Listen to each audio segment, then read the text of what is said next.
I'm here with Chris, and we are 2021 GoldCon. What do you reckon? It's a little different to Canberra, but we have 52 players that are super keen for some Warhammer. We've got 6 games coming up over the next 2 days. Yes. So we're going to get some great games. We've got two tables. Two tables. We lined are up for this stream. First time I have attempted the 2 tables, so hopefully, it goes well and smoothly. So everyone, fingers crossed. But what we should do is we should do a quick run through of the list because the boys are setting up as we speak. So this is real life. This is real life. It's not a fantasy. No, we are here. We can touch each other. We shouldn't because we're on the internet. Yeah. That's we true. can though. But we can. It's We're the Gold okay. Coast. Anything okay goes. Here. We're okay here.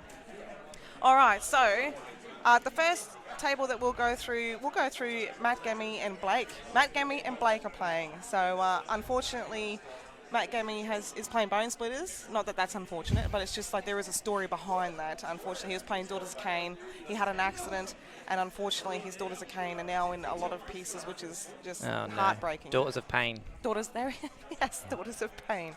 So now he's had to bring his Bonesplitterz out, and he is playing Blake, who has got a really interesting Chaos list, actually. So, Chris, would you like to tell us a little bit about their list at all? Yeah, so Blake is running Tzeentch. He has got a Hosts Arcanum list with an Archaon, which you can just see it there, I think, on the table, potentially.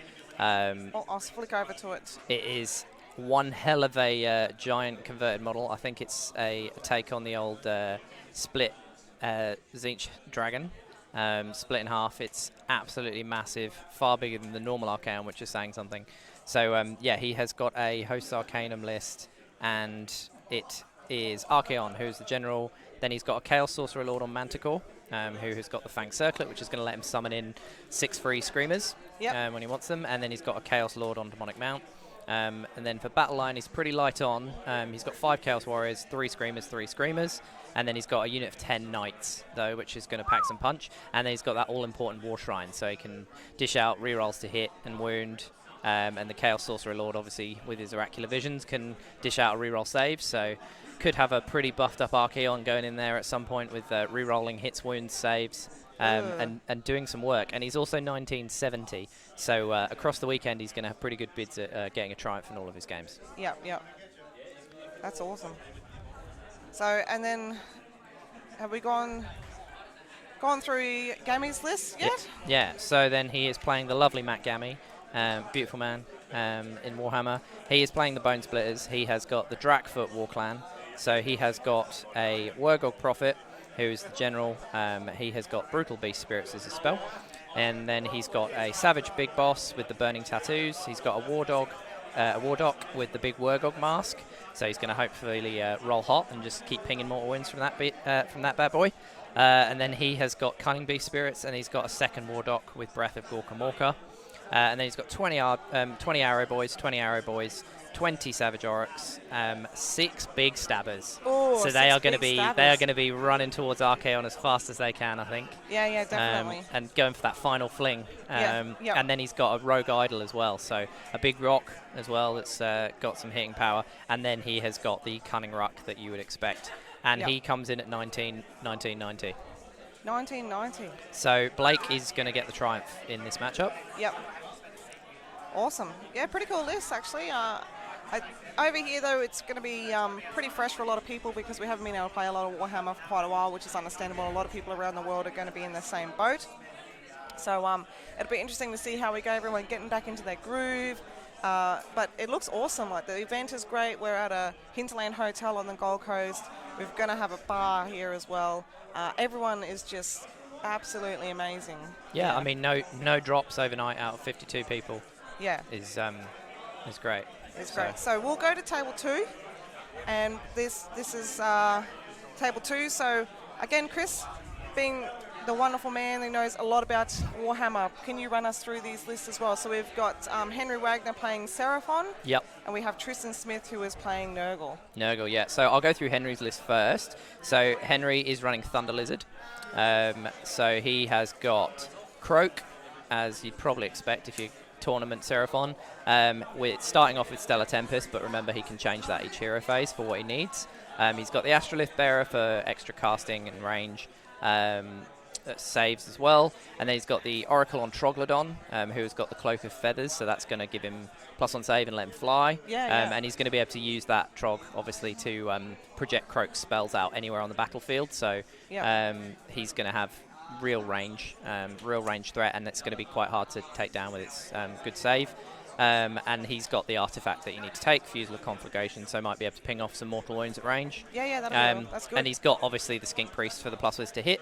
Then he's just got 10 Saurus Warriors, 10 Saurus Warriors, 10 Saurus Warriors, and then he's got the expected 2 Bastiladons with Solar Engines, so that he's going to be looking to double shoot them as much as he has CP. And they are in a Sunclaw Temple host. So the interesting thing there is that Old Blood on Carnosaur is going to get the extra Rend, and the Warriors are going to get the extra Pip of Rend. So that Carnosaur could be a threat as well.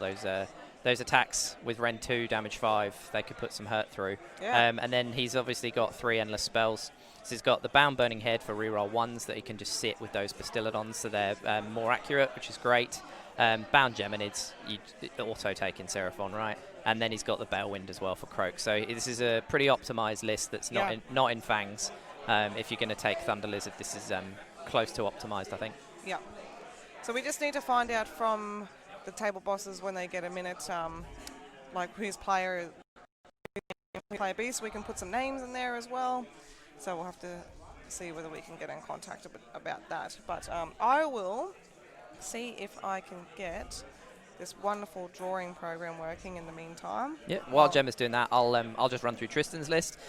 So he is taking Nurgle, as Gemma mentioned, so he is in the Blessed Sons. He has Great Unclean One as the general with Foul Conqueror. He's set up to be the support Great Unclean One, so he's got the Bile Blade and the Bell, so the extra movement and the +1 to cast. He's got the Blots of Shell Bile Plate, so he's going to be able to re-roll his saves. And then he's got Favoured Poxes, which is -1 to hit, wound, and save until he moves, so that's a good spell. Lord of Blight's in there with the Rust Fang to just reduce opponent's armor save at the start of the combat phase, essentially giving him Rend, additional Rend on those Blight Kings is really good, and then Gut Rot Spume, so he can ambush in a unit of Blight Kings. And then he has got 20 Blight Kings, 10 Blight Kings, and then 3 × 5 Blight Kings, all in a Blight Cyst. So many wounds, so much resilience. The fact that he can ambush one of those units with Gut Rot is going to be super strong. But obviously in Nurgle, he's got his tree, so he's going to be able to potentially run and charge. You can see it there, it's right in the center of the board, so it's extremely likely he'll be able to run and charge with those Blight Kings. They've got the +3 movement from the Great Unclean One. He could get the extra move from the wheel, so they could be very, very fast. And then he's also got Geminids in there, and he's 2,000 points exactly. So whereas Henry's 1980, so Henry should get a triumph. Yep, Henry should get the triumph. Awesome. Yeah, we've just had an update from Blake and Gammy's game. Blake has rolled his Destiny dice, and he's got 2 6s in his pool, so that's going to be pretty big for Archaon. Oh, yeah. Whether that's putting something in his sword or making a big charge when he needs it. Yeah, 6s are pretty handy. Rightio, so I'm just getting everything here organised. Sorry, everyone. Some of the stuff you got to do on the fly, which is okay. So hello, chat. How is everybody going? What are your thoughts on who do we think are going to win these first 2 matchups?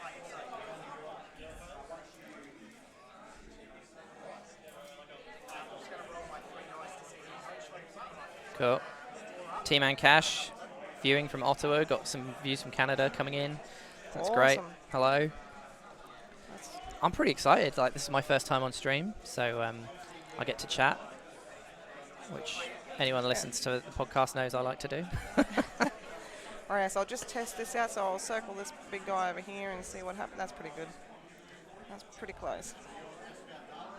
So we'll see if it comes up on the stream, a drawing program. My tech-savvy skills are limited, as anyone would know if you tried to watch my list review show the other night with that mad echo. I think it's also just factoring in the delay. You're trying to work out how long you need to wait for it to pop up on the stream before we move on. Yeah, that's right. Which seems to be a little while.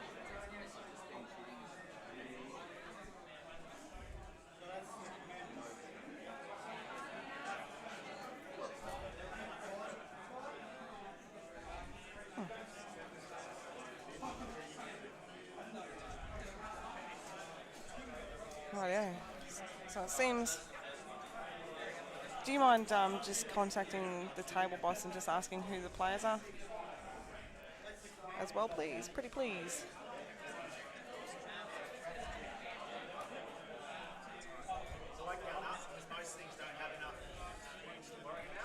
Do we know who player A and player B is on each table? Should have brought a pen.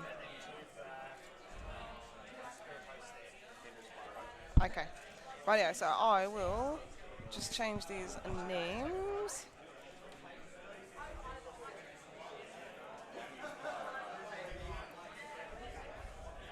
Yeah, so you can see Gemma's just highlighted there where the Carnosaur is in Henry's list. Yep. Just to make sure my drawing thing's working. Rightio, so we'll flick over to table 1. And I'll get the drawing program up here. So we've confirmed that Gammy is player A, is that right? Yep.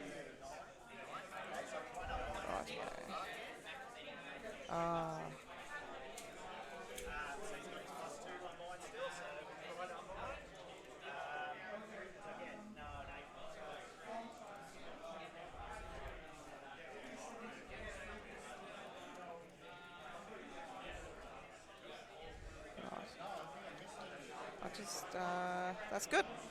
Right, so I've just got to add the drawing thing in here.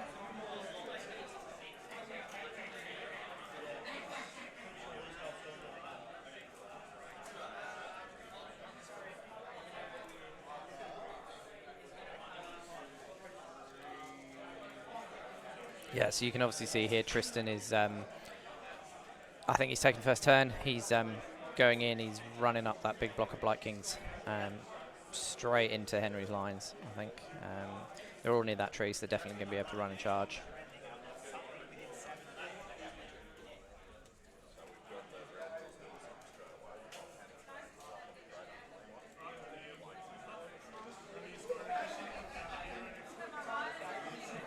All right, so hopefully.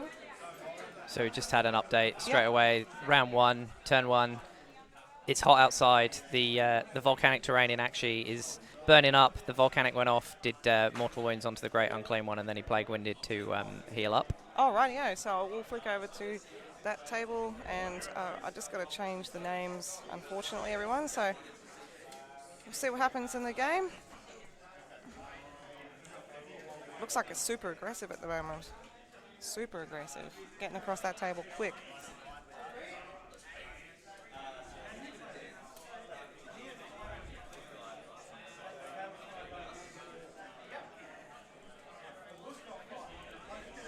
Oops, sorry everyone.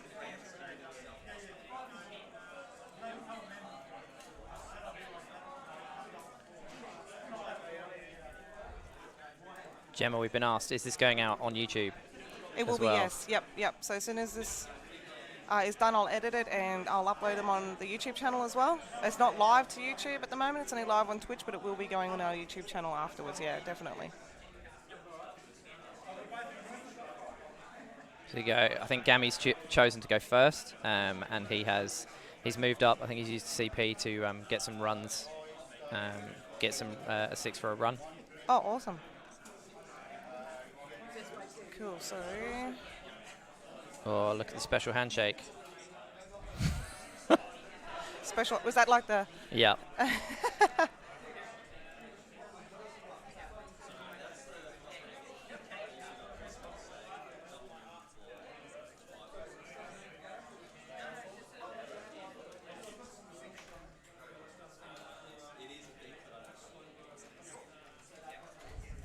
So what it looks like is happening in the Nurgle versus Seraphon game, looks like Tristan's bringing on Gut Rot and some Blight Kings early. I think he's just measuring out some distances. Oh, awesome. Yeah, I'm just making a mess on the stream at the moment, everyone, so that's good. We've just heard Blake's used one of Destiny dice to guarantee an unbind, I think, against Gammy to stop getting +1 to hit on the Arrow Boys. Oh yeah, that's pretty good. I probably wouldn't like that either, actually, because there's a few of them. There is a lot, and obviously remember Drakfoot, so he's going to be able to ignore after saves Yeah, and things that's like right. that. Obviously, they're not mortal wounds, so. So the War Docs have been doing some powerful dances. The Rogue Idol has now got a 2+ save as well. So yeah, he's feeling pretty happy about himself. As you would. Yeah, we might see the Rogue Idol doing a dance as well. Feel some earthquakes. Rightio, so I feel like I've got everything done. Rightio. Cool, cool. So, thanks everyone for joining us in the chat. It's been amazing to have you guys on here. We're pretty excited about being here ourselves. I'm pretty sure I'm going to say that like 4,000 times throughout the weekend, to be honest, because it just feels like we're at home. To me, like it just feels like we're here, we're surrounded by all of our friends, we're doing something that we have in common, we're playing a game, naturally, we're just, yeah, it's just great. I'm lost for words, I am, which is pretty easy for me. Oh, so we've just heard just in, Blake's already used both his 6s in his Destiny dice to dispel spells. Already? So there's no Slayer of Kings happening, no. potentially, if that was the way he was going to go. There is none. Awesome. So I'll flick over to that table so we can see what is happening. Look at that big I want to see this Rogue Idol go ham, I think, with his extra save and everything. And I think he got the movement spell off. We'll just double check. Yep. Did the Rogue Idol get the extra move spell off? So, what have we got on the table? So, we've got the big fella here, obviously. So, our delay is not lining up with what we've got going on the stream, unfortunately. But so we're going to be talking ahead, probably. But Archaon, I mean, how could you miss him? He's huge. He's massive. Like, dead center nearly. And it looks like he's got some units in front of him as well. Yeah, so that's going to be 3 Screamers, I think. Yeah. Awesome. Yeah, Chaos Sorcerer Lord looks like he's parked off quite aggressively, actually. I think that Rogue Idol might want to go try and take him out, the Manticore. Yeah, so we've got the guy on Manticore just sort of hanging down here. So he's out in the open a bit. Like, I feel like Blake's just jumping in the deep end over here. Like, I feel like he's just throwing everything on the table out there. Come at me, boys. Let's see. Well, this was just like Blake did a bunch of pre-game moves, because remember Host Arcanum, he's got his D3 extra moves. So I think D3 units, get the 6-inch move. So we saw a bunch of pre-game moving, and he's obviously played aggressive, and maybe that's why Gammy's chosen to take first turn. He's seen that Manticore be exposed, thinks he can take it out with the Rogue Idol, which is a good idea, because that Manticore gives Archaon the re-rolling saves, and he's got a good spell, so if Gammy can get rid of him early, that's good. Yeah, definitely. Yeah, that's like, I've just started playing some Slaves of Darkness myself, going back to my old roots from years and years ago, and just that Chaos Sorcerer Lord is such a good unit for Slaves of Darkness. Just that spell, Ocular Visions as well. Like, I use the one on foot, not the one on Manticore at the moment, but I am looking at the Manticore one. I think the Manticore one's great. Like, he's not that expensive. He's fast. He's decently fighty.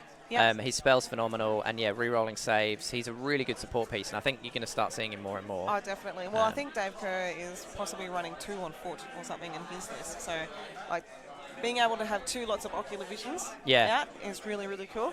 I think he's got 3 potentially, actually, Dave, this time. Yeah, he's got a lot. I mean, we see the one on foot a lot as well. But yeah, I think you will start seeing the one on Manticore a lot more. I think he's a decent midway hero for points. He's worth it for the buffs he brings. Yeah, definitely. We've just heard the Blight Kings on the other table that came in from the side failed their charge, but it looks like the big block made their charge. So Tristan's looking to bog down Henry quite early. And that's a block of 20, isn't it? Block of 20, Block of 20. 20 40 mil bases. What a hard unit to get through.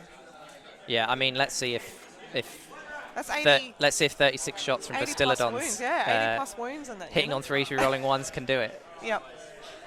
We've also heard that the Arrow Boys shot and got a whole 1 wound through from the Cunning Ruck. A whole 1 wound. A whole 1 wound. A whole 1. Yeah. Gee whiz.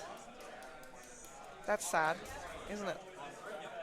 It depends which perspective you're under. I mean, Tzeentch is very happy. Tzeentch is, well, he just waved his wand and he was like, oh, actually, I just changed that to 1. 1 gets through. So, people in the chat, tell us, what have you been doing? How are you going? are you working on anything? Are we getting you back in the mood for some hobbying? Like, tell us. Yeah. Peri Peri Beef there has said Blake's conversion game is always on point. Absolutely. Absolutely. Blake always brings stunning armies. He You could does. say his models are spicy. Peri Ooh. Peri Beef. I like what you did there. you got three games of puns coming at you. Oh, this is going to be an amazing day. This is truly going to be amazing. So, I will admit I'm a little bit rusty on my rules since the last, like, it's just sad, like with this COVID stuff, how quickly people it just stops the mood to me. Like, you're like, oh, hobby, nah, we don't have any events to go to, so I'm not going to paint that. Or, like, well, a new book came out, oh, I'll give it a read tomorrow, or, And unfortunately, now that we're back into it, I'm, like, super excited about it all, but I feel bad because my rules isn't as good as what it used to be. Because you've not really got into TTS that much yet, have you? No, I haven't. No, Michael has played a few games on TTS, and he showed me with, I think there was a couple of other programs people have made that have made it a lot better. Yeah. Originally, when I saw it, I was like, wow, that is not great. And now that I've watched Michael play a couple of games, I'm like, whoever has done the work is amazing. I think the main person, Dinoc, yeah. AOS, he's made that main map and it has so many tools. Oh, it's I amazing. was blown away by how good it was. I was Oh, expecting it to be super clunky, and Yeah. obviously it's not a replacement for the tabletop game. No, no. But it um, definitely has helped people who obviously can't get out of the house, or and even on a mental level as well, like being able to talk to people over Discord and communicate, and even form relationships with people overseas. It's been really good. I've known a lot of people who have done that as well. It just keeps, it's something that we hold close to our heart. That it's a hobby that, one, you spend a lot of money on, and two, you form a lot of friendships, and that's really important. And being able to do that via the internet and still be able to chat to your friends, I think is key. Yep. Like, it's not just playing the game, it's being able to know that you've got the support and people around you as well still. Yeah. So, yeah, And kudos to I him. think the tournaments that have been happening regularly, whether they're one-dayers or not, like Yeah. they've kept the community discussing lists, and you're seeing crazy lists coming out now because actually lots more like spam lists and things like that are coming out because Yeah. there is no production meta. You can have whatever you want. You can have 50 of one unit, which you Yeah. would never normally have in real life. No, definitely Like not. I've been tempted to take like all the Aether Wings and just see what happens if you Yeah. clog up the board with all the Aether Wings. With all of the Ether Wings. Well, that's the thing with TTS too, is like, you can use all of the units. Like, Yeah. you can try stuff, and it's really good for that too, because Yeah. especially like you said, for list building and stuff, if you want to try things, go ahead and try it on TTS. Like, there's nothing holding you back from doing that. Yeah, I've been using it to like personally just play all the games with armies that I'm never going to have in real life, Yeah. and it like scratches that itch. I'm like, okay, I don't need to do that whole army now just to do this. Yeah, So I've done it now. I'm playing in the teams event at the moment, running Yeah. a list that's Marathi and Teclis in the same list. Like, it's not great. I'm never going to own Teclis, but it's pretty fun to have that magical dominance Yeah. and the combat power. So Yeah. for anyone that hasn't jumped on Tabletop Simulator and is missing Warhammer, I highly recommend it. There's such a good community online. There's loads of Discord channels out there now. For just getting involved in games, and there's, because it's a global community, It is, there's yeah. always someone up On, in the yeah. world ready for a game. Yeah. So Actually, really that's one thing. recommend Once this week is done, and like, I got to start organising stuff for SAGT next, because there's a large group of us going down. So I got to look at hotels and all that sort of thing. But I'm keen to be able to play some TTS games with either people in Australia or even overseas if we can make it work. Yeah. Which would be amazing.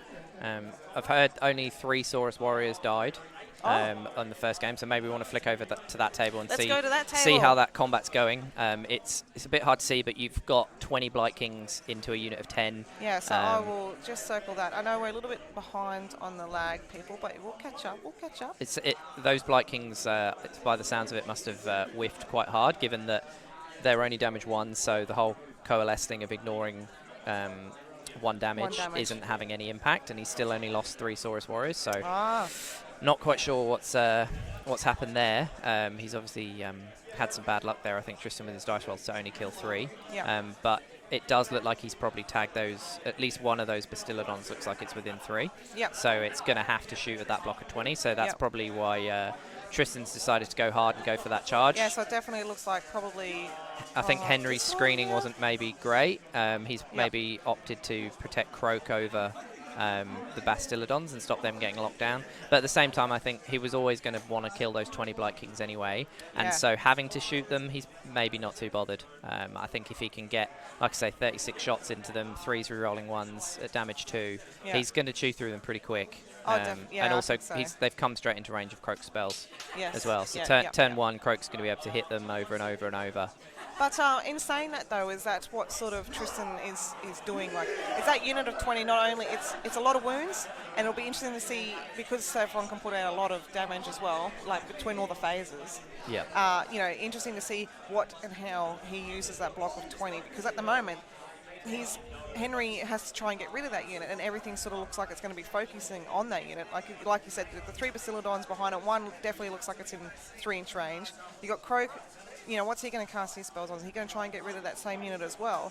But then keep in mind, Tristan still has the Great Unclean One back here. He looks like he's got some more Blight Kings here and over here as well. That's the thing, right? Coalesced. They've got no teleport. They've got no summoning. That's right. So actually, he's pinned in. The game is won and lost on objectives, right? Yep. So if Tristan can keep him bogged down for 2 or 3 turns, he might just rack up the points. That's exactly and right. get And ahead. like, what better way than a unit of 20 Blight Kings, 80+ wounds, if they can roll well. I think he's got a Harbinger in there as well, which could.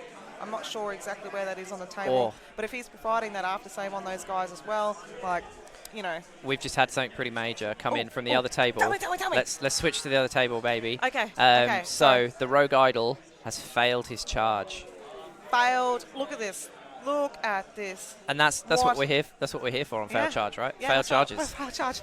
Yep. That's what the Rogue Idol's done. But Gammy has said it's all part of his plan. Oh, really? He's rolled those dice, but it was part of his plan to fail. Okay. So Gammy's not letting it get him down. That's fine.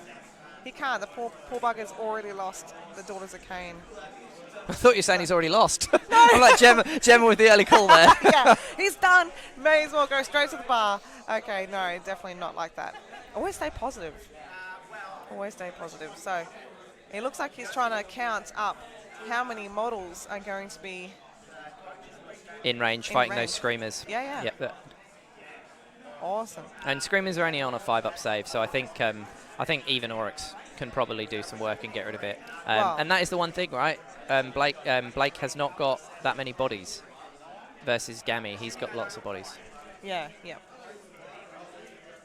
There, you can see them as like a sea of them on the table here. Like, you still have, you know, he's got that unit in combat at the moment, but then there's this whole blob of just models here. I mean, once Archaon or those Knights touches them, it's going to be a lot less. But he does have a lot more at the moment. If he can bog stuff down and prevent those charges, that is a big base Archaon's got to fit in. So potentially, and remember he's used both his 6s, so he can't make a big charge. He can't guarantee that big charge to get over it. So maybe Gammy's plan is just stop him moving because he has to stay 3 away. He can't fit back. He won't be able to charge until maybe turn 3. Well, how critical is movement at the moment too, though? Really, like, you know, we're seeing a lot of armies that are getting across the table pretty quick. They're able to get on objectives quickly, you know, and that is, as you said, like, the objectives win the game. Objective points win the game. So the longer you can stay on them and quicker you can be on them is super handy. Yeah. So we're just hearing on the Seraphon matchup, Croak got a Stellar Tempest off onto the big unit of Blight Kings. Only 4 mortal wounds. Only 4. And then he got 4 units, took the D3 from Comet's Call. Okay. Oh, what up? We got Honest Wargamer in the chat. Rob say it looks lush. Thanks, Rob. Hey, how are you, Rob?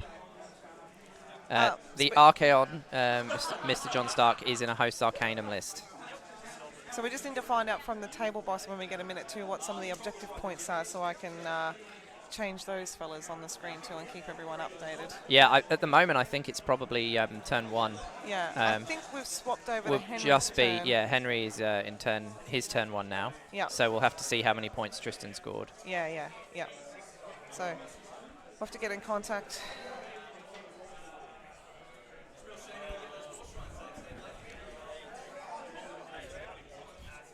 So we're just finding that out now.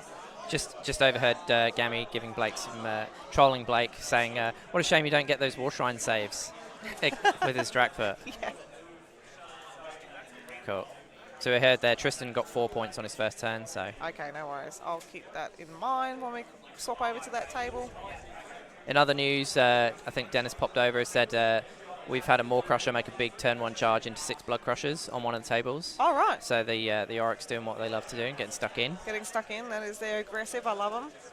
They're some of my favourite models too, by the way. Yeah. And actually, I was just listening to, I got super excited the other day. I was just listening to 2 Plus Tough did another one of his little stories, and Gordrak came into it. And he rounded up all of the giants, basically, because they were fighting between themselves, the giants and the ogres, and he basically came out and he's like, "Oi, what are you doing? Like, you're not supposed to be doing that. Get over here. We're going to go over here to this city and we're going to create some havoc." So that's pretty exciting that he's come back in it. So I'm like, woo, what's happening? Wait for Broken Realms Gordrak. Yeah.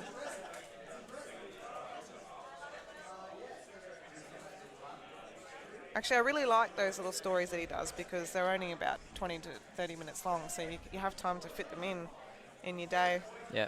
So we just heard there the unit of Oryx that got in to the Screamers and the Knights. Yes. They managed to kill 3 Screamers and 3 Knights. What? And then only lost a few back, I think. Wow, so Gammy you can rolled see there 6s is to a save. gap here now of where the Screamers once were. And then Yeah, and he's lost some Knights as well. he's lost some Knights as well. So I think those Orcs have done pretty well, to be honest. Yeah. I think taking that first turn, getting into them before maybe the Knights were re-rolling their saves, although they were quite far from the Sorcerer Lord. So I think that re-rolling save is probably always going on Archaon.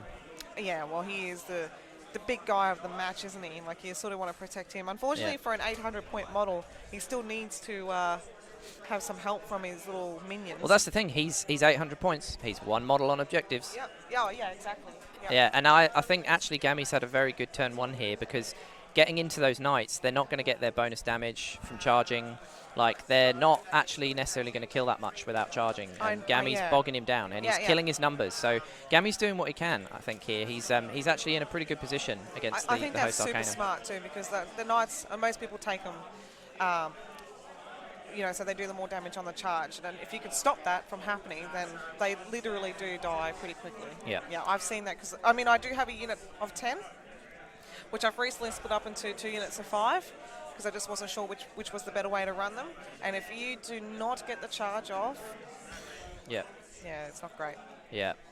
That's the thing. That's how cavalry should work, though, right? Oh, yeah. Like, at least if they make a charge, you want them to blow up whatever they charge. But if they get bogged down, probably don't expect too much. No, that's exactly right. So, yeah, we've heard as well, Gammy's scored 3 points on his first turn, and Blake is just kicking off with his first turn. Rightio, so I better change that. So, let's see if I can get this working. Player A objective points. Do you say 3? Yes, 3. 3. Okay. Beautiful. And I probably should change the player A army too, Like, we've been just looking at that the whole time. I haven't changed it, so that's pretty... We'll do that too. Oh, right, we've just had a massive update. Oh! So, Corey's Daughters of Cain list, which is one of my hot picks for the weekend. Yes. He is playing against the Legion of Asgore. Marathi killed, 12 Kadai, turn 1. 12 Kadai. That's the whole unit. That is... I'm assuming that's Marathi finished them off, and the Bow Snakes did some of the work, because that's 48 wounds otherwise. Oh my goodness. Marathi, like... I just don't know how I feel about her, Chris, honestly. Like, I'm stuck, because I'm not a massive Order fan to start off with, but just the story of how she's done to becoming a god, and how she's done that is amazing. Like, I think she's... I mean, female empowerment. Oh, right. Like, just crazy. But then I'm like, you're such a bitch. Like, I'm just, like, torn. That's the thing. I think you just got to embrace it. I'm not sure Daughters of Cain are really Order anymore. No. They are. Well, they're bringing their own kind of Order. Yeah, well, she's just doing what she wants, so I guess you can call that a kind of order, I suppose. Yeah. But just her manipulation. Yeah. It's, she's crazy. Yeah, but Corey's got to be pretty happy with that, to get rid of that big block of Kadai. Yes. Turn 1, and that was his thing that ignores Rend, and they're gone. They're gone. They must have battle shocked off, because, I think they're one of those weird things where they're kind of demons, but they're not bravery 10. Yeah. So, Yep. yeah, it's that's a big move. I think Corey's got to be feeling very happy with himself there. Exactly, Rob. Yes, she's a bitch. but I sort of want to play her at the same time, so, you know, don't hate me for that either, because, like, I don't like her, but I like her. Yeah, I mean, I think if you're building a Daughters of Cain list now, she is an auto-include, right? Yeah. You start your list with Marathi. Start Because to get 2 models on the table that you know cannot die until 4 turns have been played, like, it's massive. Yeah, it is. And she never really degrades that much. She still hits like a truck. She's fun. Better. She's fun to play with. Well, I don't know, like, it's breaking all of my moral rules, Chris, if I play Order. Like, it really is. I've always been anti, like, nah, I love chaos and destruction and a bit of death. Order, not so much. And I'm fighting myself inside. I'm like, But I think I'm just going to have to not do it, Chris. I'm going to have to just stick to my guns. What about if you convert up the army so it looks like a chaos army? Does that work? Keep talking. No. I think Gabe is actually painting our Daughters of Cain for us, for Michael, I should say, because it's just super tempting once the army comes back and it's painted, because you're like, oh, I can just put this on the tabletop and use it. Yeah. Yeah. Should we flick over and see what's going on the Seraphon Nurgle matchup? And I can update the. Oh yeah, so I see what I've done here. I have to change the names again for the players. Oh, it's flicked Armies. over on both. Yeah, I cheated. I thought I was smart, and it hasn't worked out because I've just copied the resources sort of thing. But it actually changes them. Okay. Yeah, cool. So I'll change that, and you can. So yeah, General just update the army names, but we know what's going on. Tristan's playing Nurgle, Henry's playing Seraphon. We're in Henry's first turn, and he's obviously starting to. He's had his hero phase. He's moved on to movement. It looks like that Carnosaur has moved off. It's hard to tell which one's the Carnosaur and which one's the Oracle. From this top-down view, I'm pretty sure we've got the Troglodon on the right from its spitting tail, its tongue and its tail, and the Carnosaur's on the left, closer to the Bastillodon. So he's obviously moving up, probably looking to get a flank charge on those Blight Kings and hopefully do a lot of damage. Damage 5 bites at Ren 2 coming in. Yeah.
Yeah, we're Yeah, back. and we're back. Okay. Thanks for that chat.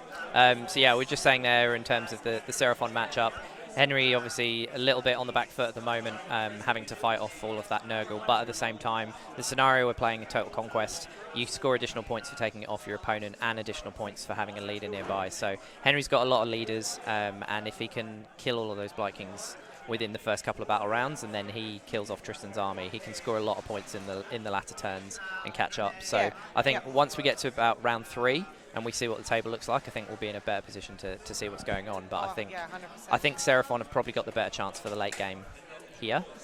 If they can, I think they've got more damage output than the Nurgle. So it's just how long really the Nurgle can hold on for. Yeah, well, I mean, his heroes, these foot heroes that look like they're at the back there, are still quite well protected at the moment. Like, he's definitely has to get in and kill all those Blight Kings in the center of the table that we've already, discussed a couple of times here. And as you said, then that gives them the ability to be able to go out and get the objectives. Hopefully, I do like the fact that you get an extra point for your heroes in this one. It's sort of sneaky. Yeah. And I have forgotten that in the past, actually. And like, I think the other thing as well is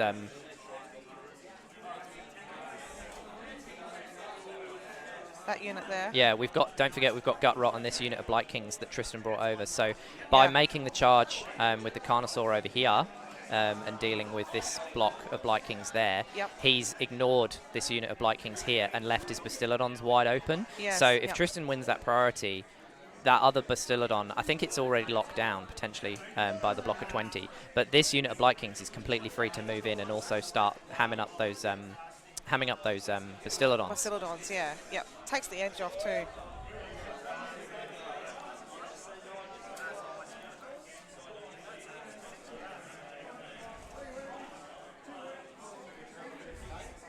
Should we flick over and have a look at the other table?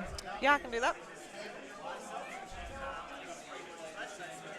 Flick over here. What have we got going on here? So, yeah, so it looks like Archaon is attacking into the Oryx, killing a few. he should kill a few, hopefully. Yeah, Utopia'd kill. Utopia'd kill a few Oryx. Obviously got 4 profiles that can all do up to 12 damage. So yeah, Utopia'd kill some Oryx on a 6-up save. Yes. Oh yeah. You shouldn't see any left, ideally.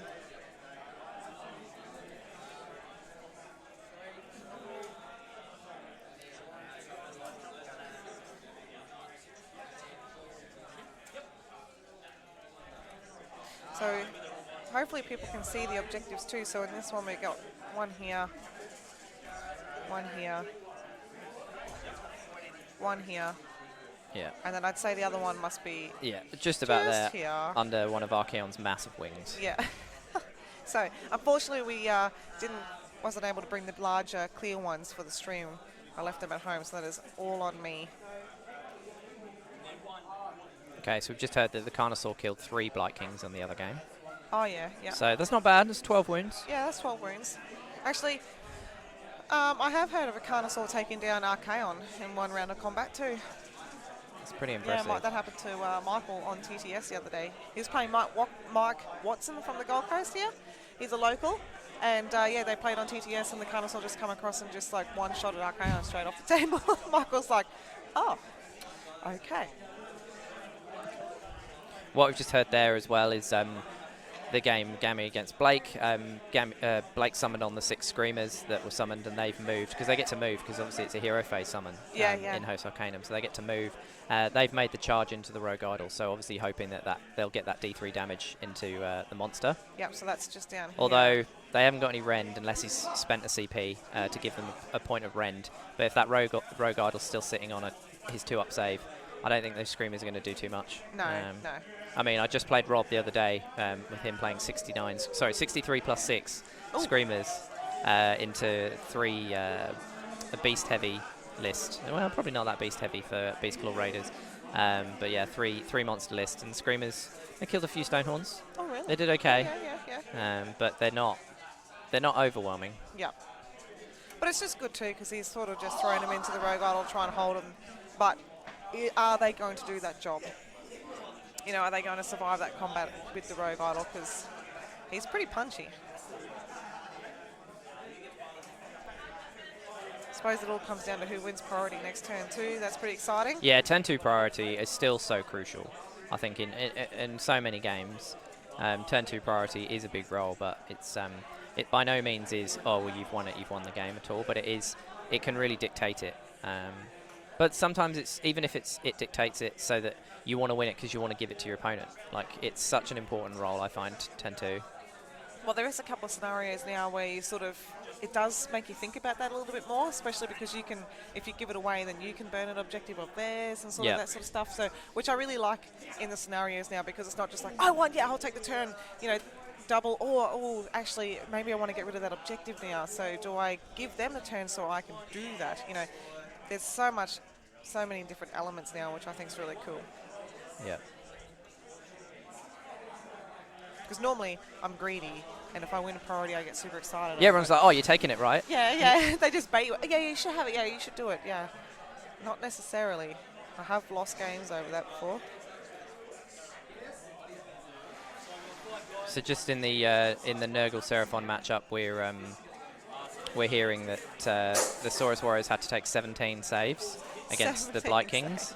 And then I think the Carnosaur took 2 wounds as well. Okay. It looks like Gammy's done a pile in there with his Rogue Idol, and he's using that 3-inch range to put some attacks onto the Chaos Warriors by the Sorcerer Lord. Sorcerer Lord, yeah. So we've got the Sorcerer Lord here, and then we've got the Warriors just chilling out in front there. And it looks like he's taking some away. Yeah, so that's the 3-inch range. A good pile in with Gammy there. Yeah. He's electing to actually pull himself into range of the Warriors, so he can get rid of those Warriors instead of the Screamers. Ooh, didn't look like too many misses there.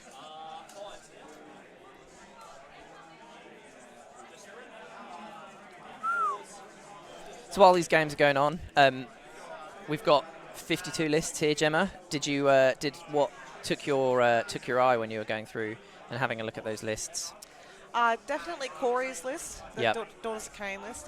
He has played a very similar list, I think it was, to at Simon's last event. Yeah, I think he's just tweaked it a little bit. Yeah, I think from memory, looking at it, he's basically just taken out the unit of Life Takers and bought himself a command point and added the Burning Head, which I think both great changes. The command point gives him an extra turn of, he can shoot with the snakes and he can fight with Morathi in the same turn if he needs to just burst some damage through. And the Burning Head, like, if he's already taken wounds with Morathi, he doesn't care. He can use it to reroll 1s to hit or put it for the snakes so that they can just reroll 1. So he's saving himself more CP, making himself more reliable. Yeah, I think that's really good. For 30 points, that's quite good. Yeah, I think it's a super strong list, and we're expecting him to do well. We've already heard he's killed those 12 Kodai turn 1 with Morathi, so yeah, that's devastating. You have to think he's got game 1 in the bag already. I think so, yeah. That's like with the cast of Warhammer having 12 Kodai in one list. That is your hard hitting unit, and for it to just be taken away in one round of combat, it's pretty devastating. Especially turn 1. Yeah. You sort of like scratching your head, going, "What do I do?" Yeah, you know. But what else? I like Dave Kerr's list. I think that's quite a good list as well. Different. I like it because he's got the 6 Baron Guard as the heroes. On a 5+, half the unit can come back. Yep. They mark a Nurgle. He's got the War Shrine in there. He's got a couple of Chaos Sorcerer Lords. So 2 rounds of Ocular Visions. I can't remember what spells he's chosen for that. I don't think he had to have that on your list. I think you can just choose those ones. I think that's a really smart list.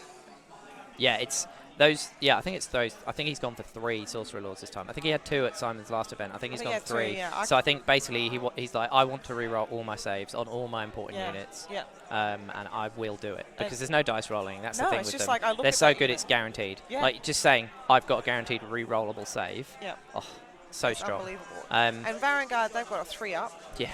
Then you're re-rolling that. Whew. Yeah, when you've got 30 wounds on a 3-up save, that's a lot of points of your army. You want it to survive. So just definitely. going, cool, you can re-roll those saves. Yeah. It's great. And that's the thing, if he came up against something like the Drakfoot, he can still re-roll. Look, it's not an after save, so it's really good. Re-rolling has become so much stronger with getting rid of stacking of after saves. Yes. The ability to re-roll, you're not stacking a save, you're just re-rolling it. Which is essentially stacking that save. Yeah. You're I get to have another go at this. Oh. So it's really good. We've got a few Fire Slayers lists still here. There's some double 20 blocks of Hearthguard that could be interesting to see, to be honest. Yeah, you know, I think that's one faction that sort of gets forgotten about because not many people play it, is the Fire Slayers. You know, I still think that they're a very good army to play. It's just I'm not really sure why not many people want to play them. I don't know if it's the way they're played I think or... I think the Hermdar go first, go twice is quite a bad negative play experience. Yeah. And they do look very similar. They are a slow army as well. Yeah, You get they bogged are. down. And I think especially with the change to the net launchers for Idoneth Deepkin on those sharks, those Alapexes, stopping them piling in is a huge, huge cripple to Fire Slayers. But we've only got 3 armies here with net launchers. I found it very interesting that given we had 4 or 5 Stormcast armies, I don't think any of them allied in the sharks that they could have done. No. And so actually, if these Fire Slayers don't, if the Fire Slayer lists don't meet any of the 3 Deepkin lists, Fire Slayers do what they do. If they don't hit those Deepkin lists, you have to put them up as a contender. Yeah, definitely. Also, we've just had a massive update for the Seraphon Nurgle game. Let's flick black. The Carnosaur with its negative bravery has done negative bravery against the Blight Kings. Tristan's rolled a 6 on his battle shock, and 5 have run away. That's 20 wounds have just run. Oh, that's massive. Heartbreaking. Look at that. There's like, what has happened here? There is no longer a big blob there, Chris. Henry's got to be very happy with that. Turn 1. Just a sneaky smirk there, I think there's that unit has probably got 3 or 4 models left in it. He's got to be very happy with that. I think you can see Geminids sitting there as well, so he's obviously made them less effective. Yes, they're right. Yeah. As well, you can see already from the casualty removal, both those Bastillodons are not tied up now as well, so they'll be able to shoot what they want.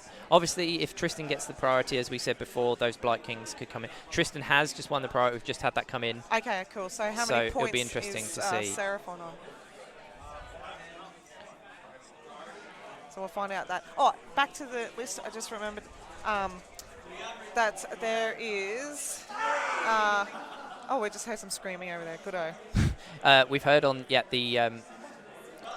we've heard on the Bonesplitterz Tzeentch game in the last turn, Battle Shock, Gammy had 1 Auric survive and tag the Knights in combat, and then Gammy has won the priority. Oh.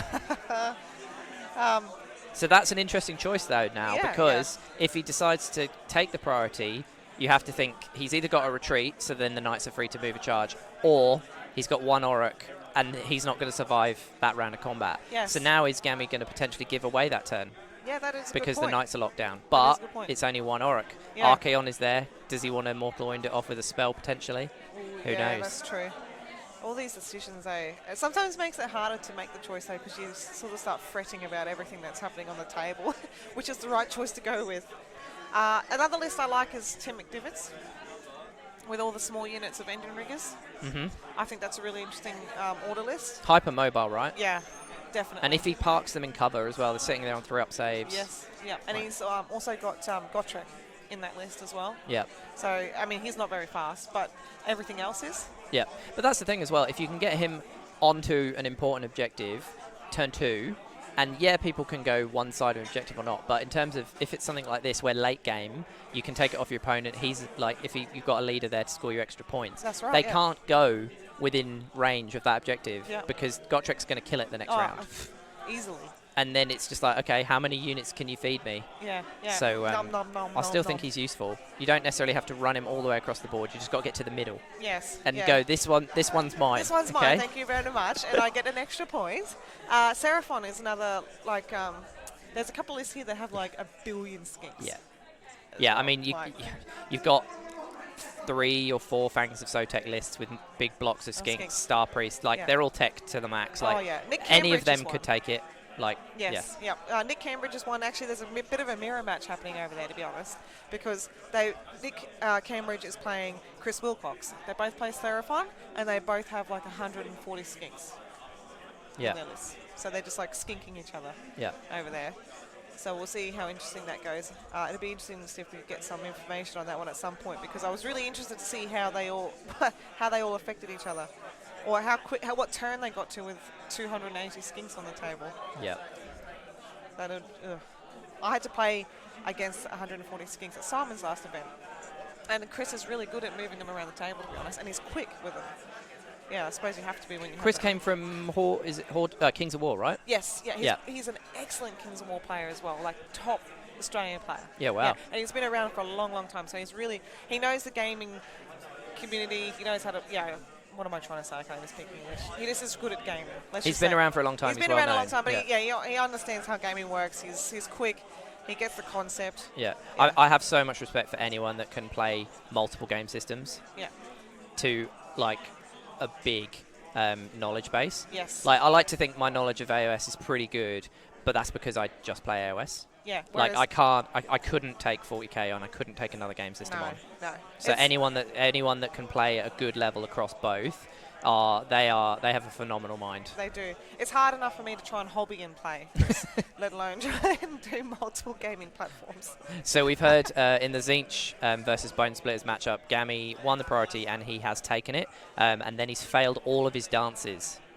So after getting some good dances off before, he's failed all of them. Thank you. So we just got some water delivered to the table. Some refreshments. Michael's drinking mine. There you go. Ladies first. Oh, thank you so much.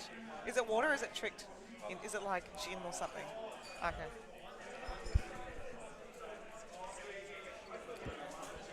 I thought we were going to get tricked there for sure, Chris. I mean, I'll happily take vodka right now. Like, yeah. I'm not driving.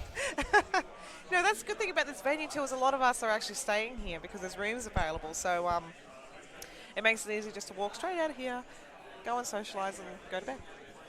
Yeah, it's a really good venue actually. Simon's done a great job. Like all the tables are spaced. Like we're very fortunate here in Australia that we're not in a bad COVID situation. So players aren't having to wear masks, etc. There's been. Yep. All right, so I do have to say thank you to Gary because he's put a link in our chat for all the lists. So if you want to go into our Twitch chat, all the lists are available in there. Thank you very much, Gary. And why do I sound surprised? Because I'm always surprised. I always just like getting surprised. You just wake up in the morning and you're like, oh, I'm surprised. I'm still alive. Mick hasn't killed me. Yeah. Or I'm still surprised that I'm with him, maybe. Oh, let's laugh again. Oh, okay. No. No, it's definitely not like that. Another good thing about this event, too, is there are so many faces that I haven't seen before. I'm just going to poke my head around the corner. There is at least 4 tables worth of people that I've never seen before. Yeah. I mean, there's a lot of people I haven't seen before as a non-Queensland resident. But there's also a lot of people I do recognise. We've had some people come back recently. Yes. As well. I think someone literally just picked up a ticket yesterday and has rocked up with a pretty painful change host. Yes. So, we've got loads of people here, and like I say, the tables have got loads of space around them. So we're actually adhering to the I'd say it's a good 2-3 meters between the tables. Oh, it's so good to have. But we haven't had any community transmission here for weeks. No. So we're very fortunate that everyone can get back to some level of normality and play in this kind of event, really. Definitely. And you're right, yes, I shouldn't be surprised that Michael drank my water. That's correct. I should have just expected that. I should have just expected an empty cup, to be honest, or maybe like 2 pieces of ice in it. But so what we have seen in the game here, let's get back to what we're supposed to be talking about. Easily distracted. I think just with these scores as well, Tristan scored 4 in his first turn, not 2. Oh, he did too, yeah. So I got to change that as well. My cheating did not work, Chris. I have to delete and add it back in. But back to the game as he's moved up that unit there. Yeah, so we've seen the Blight Kings and Gut Rot move up, as expected. Yes. So it looks like they're going to be able to charge that Carnosaur, hopefully take him down a bit, and lock those Bastillodons, or at least one of them in to combat, I think. And it looks like we're seeing some tree summoning come from Gut Rot as well, because he's got that hero, so he's going to bring in some trees, which is really nice because he's able to run, knowing he's going to put the tree down after his move, but there'll still be a tree ready for his charge phase. Yes. Yep. That's a good thing about, like, you have to see down the track with Nurgle too. Like you have points to summon, but trees you do have to summon as well. And then it's just like, oh, where do I think I'm going to need to run and charge or anything like that. Yeah, but it's a really nice thing. It's in your charge phase. You check if you're within range 7 of a tree, that you then get to run and charge. Yep. And because the summoning happens at the end of the movement phase, if you know you've got the points and you can see the board, you know you're going to be able to put them down. So it's a really nice little bit of tech there that Tristan's using well. So Yeah, we've seen him put down that tree, which is going to give him some extra mobility on that side of the board in the late game as well. All right, and I think Seraphon only got 2 in the first turn, so I'll just change that as well. I think they got 3. Oh, you think they got 3? Yeah, it was 4-3.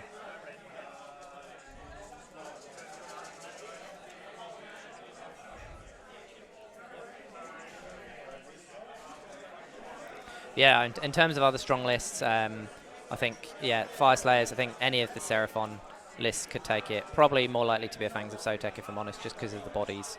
And that ability to stand and shoot and then move, potentially, is so strong. And all the Mortal Wound output that comes out of that army. I think, yeah, we could see Seraphon. I definitely think we could see that Daughters of Cain list up there. Oh, Potential, definitely. if the Fire Slayers dodge the nets, I think you could still see Fire Slayers up there.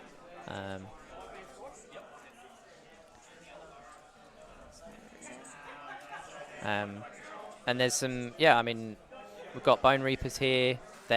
I don't think they're not top tier, but they are still very strong. And I think Michael Thompson's rocked up with a very unique list. He's not taking a Legion, which I think is probably the first time I've seen it. And I think his list is really good with that. He's got a block of 30 Mortec backed up by a Harvester, and then a 20 and a Harvester. So I think it's pretty good. Double Harvester. Yeah, we've just heard a Blight King has died No. doing a charge through Deadly. Oh, no. So Tristan's got to be a little bit disappointed. Everybody he loses right now is going to hurt. Critical. Yeah.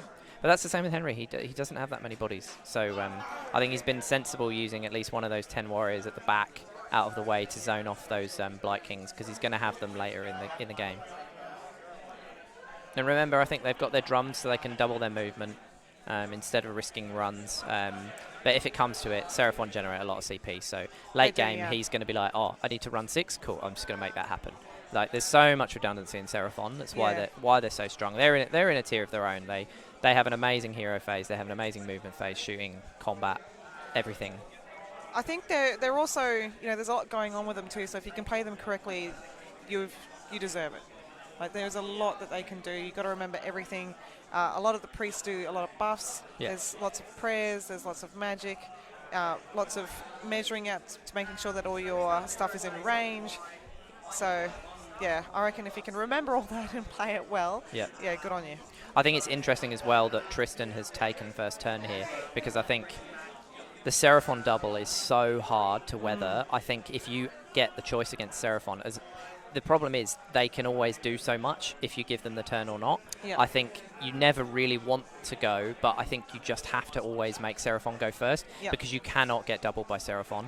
And Tristan, he's won this turn 2 priority, but every priority roll now is just, the Seraphon are just going to be waiting. Yes. And the second they hit that priority win and they double, I think it's going to be game over. Game over, yeah. Well, I mean, as we saw, that he lost a lot. Unfortunately, rolling that 6 in for Battle Shock, sorry. That was horrendous. massive.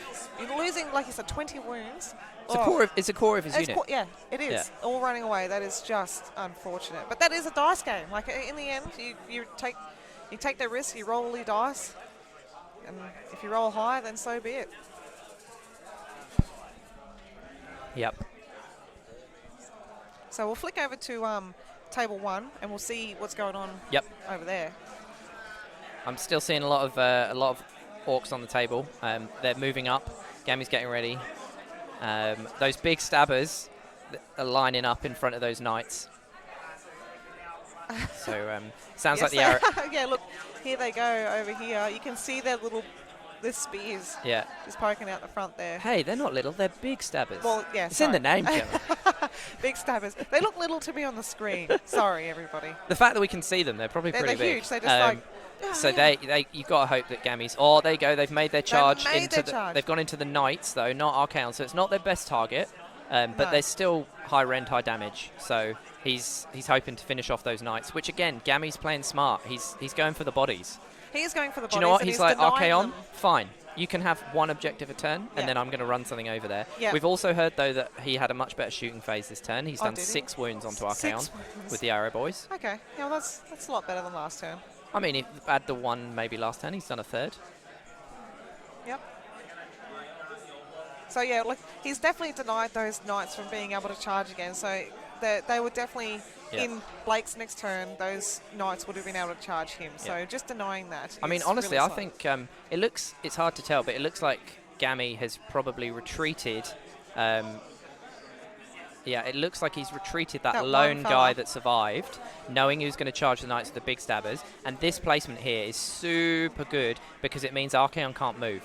He can't he get cannot fit. anywhere in this whole space. Yes. He has to stay basically where he is, and so he might have protected himself unless he can roll a big charge and come round this way and then come in to get into this big block of orcs to get rid of his bodies. Yes. But Gammy here, the rogue idol, he's going into the screamers, and the warriors getting rid of bodies, just leaving. He's basically just ignoring his two big heroes, and he's killing everybody Blake has. Yes. Yeah, well, that's right, because like as we said before, it's about bodies. So even if those two heroes survive, they're only one base. Like if he can knock out all the knights and the warriors, he doesn't have multiple, fellas sitting on objectives, and he'll outnumber them. So yeah, I think that's really smart. Yeah, and we've just heard on the Seraphon table that the Carnosaur has survived against the 4 Blight Kings that charged him. Oh, so I okay. guess we'll just wait and see how badly wounded he is and how much damage he does in retaliation. Yeah. But I think Gammy's in a really good position here, actually. Yeah, so do I. And Gammy's killed all but 2 of the knights. Yeah, so I think you can see just the last couple chilling up there.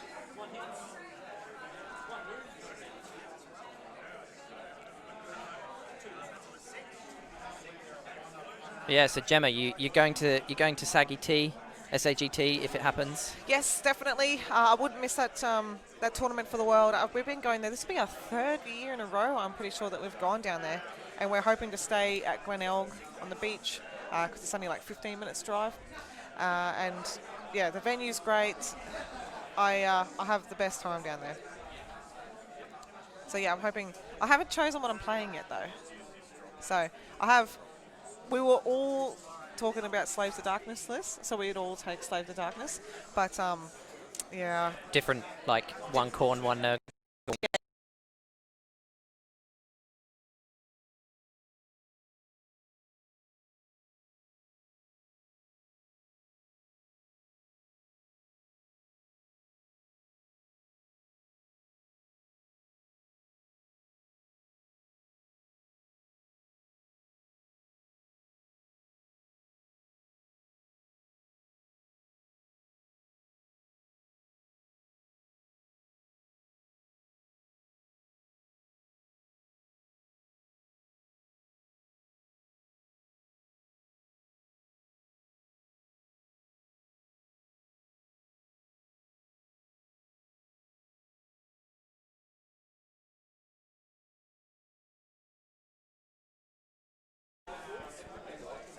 Apparently there was just a computer fault, a random computer fault which shut down the computer, just completely randomly.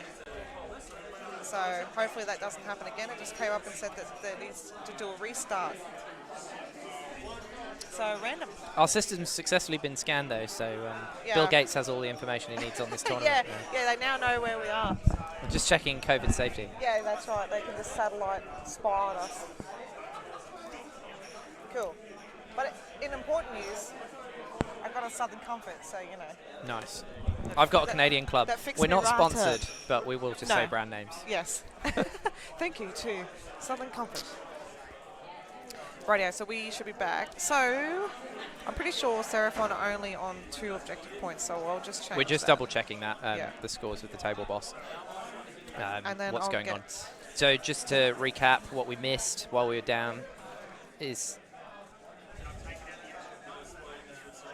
I'll get... Yeah, so we've just heard it's 9-4 for Gammy versus Blake at the moment, but Blake's now 9-4? having... Yeah, it's 9-4, but Blake is now having his second turn. Gammy's on 9?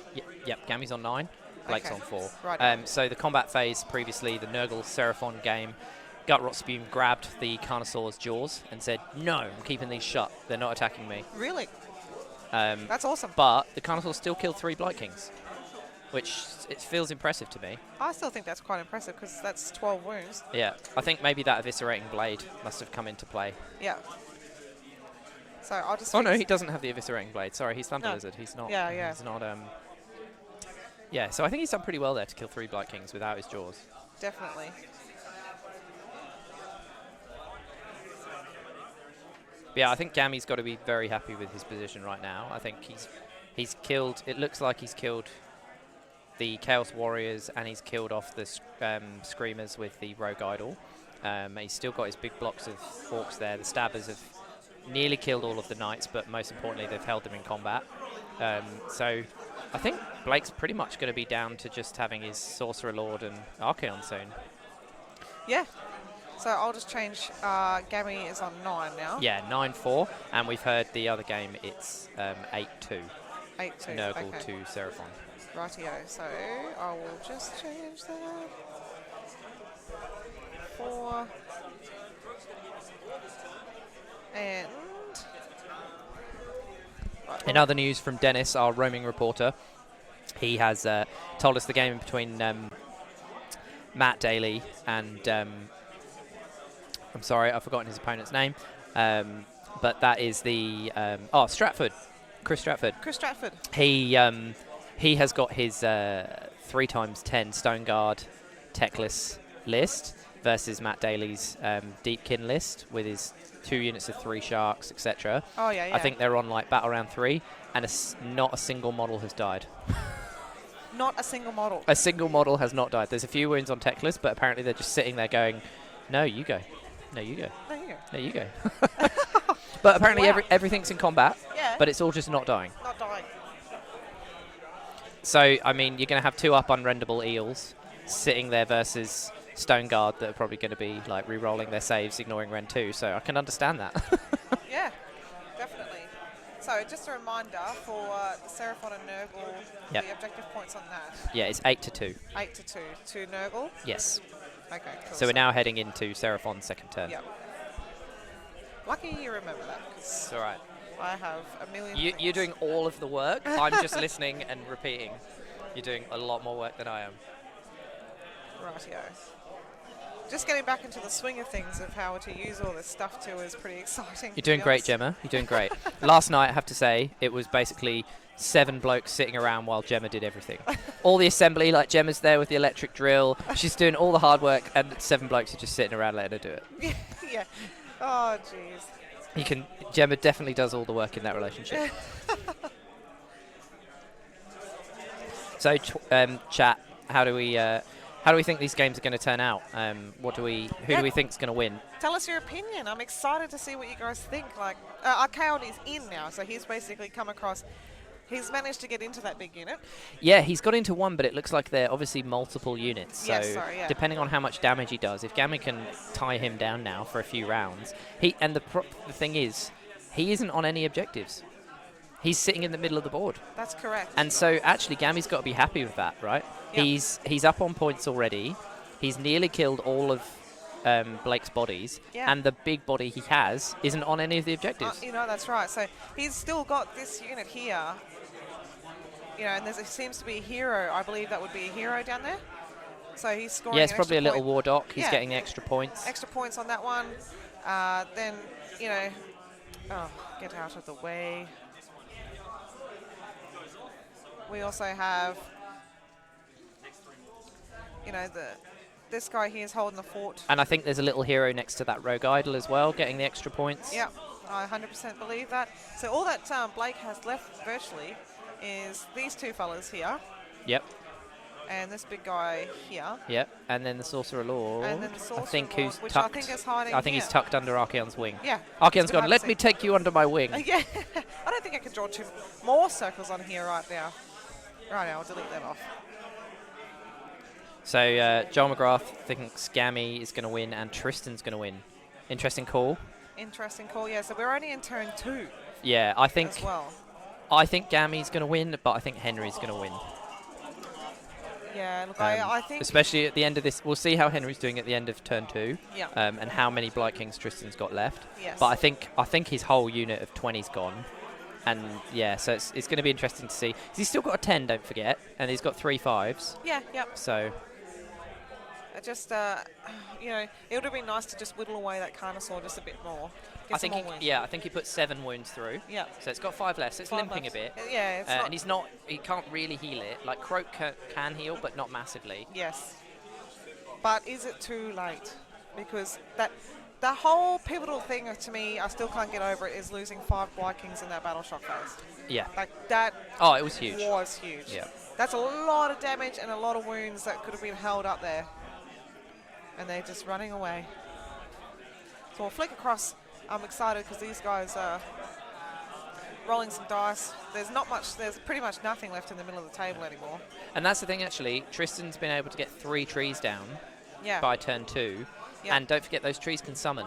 They can, yeah. And yeah. so late game, actually, yeah, Tristan can pop out like 5s of Plague Bearers to outnumber potentially. Yeah. And Henry can't do anything about it. Like, he can put a model next to those trees to stop him, but then that model's going to take mortal wounds over time. Yeah. So, yeah, it's just going to be a case of whether Henry can kill what he needs to kill and move out quick enough. The good thing is here is with summoning, so he's getting D3 per tree. He's in the opponent's territory, so he's getting 3 points for that.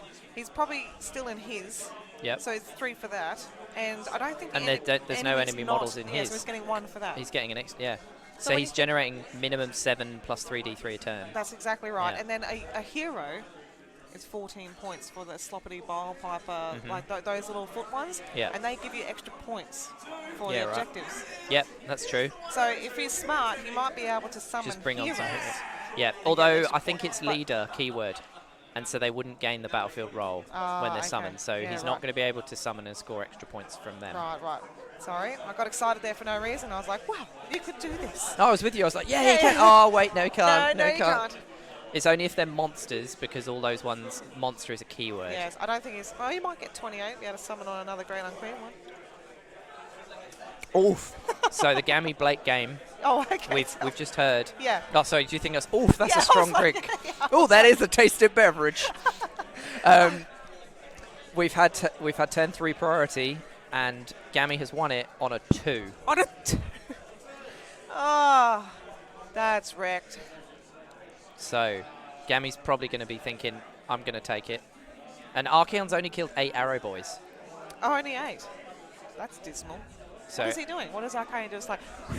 well, that's the thing. They're 2 wounds each, right? So yeah, like true. that's 16 wounds.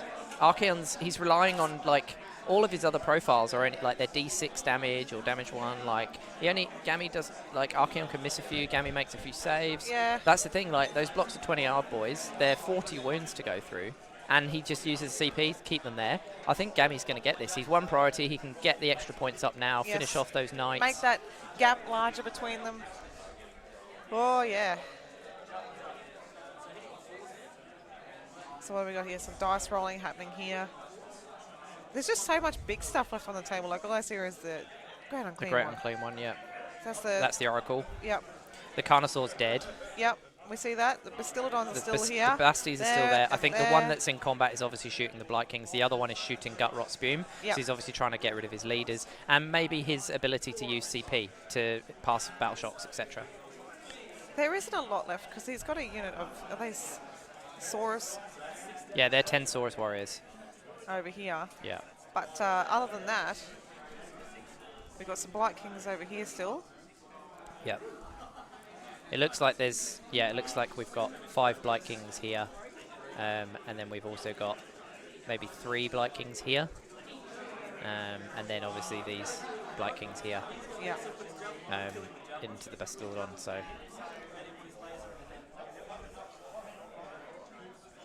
Oh, so the Bastillodon in combat has only killed 1 Blight King Oh, with a laser beam. yeah, right. So that's pretty big. Yeah. I can obviously see there's a wound dice here, so it depends how many wounds that Bastie's taken. It's Yeah. dropped down. But even on their lowest tier, they're 5.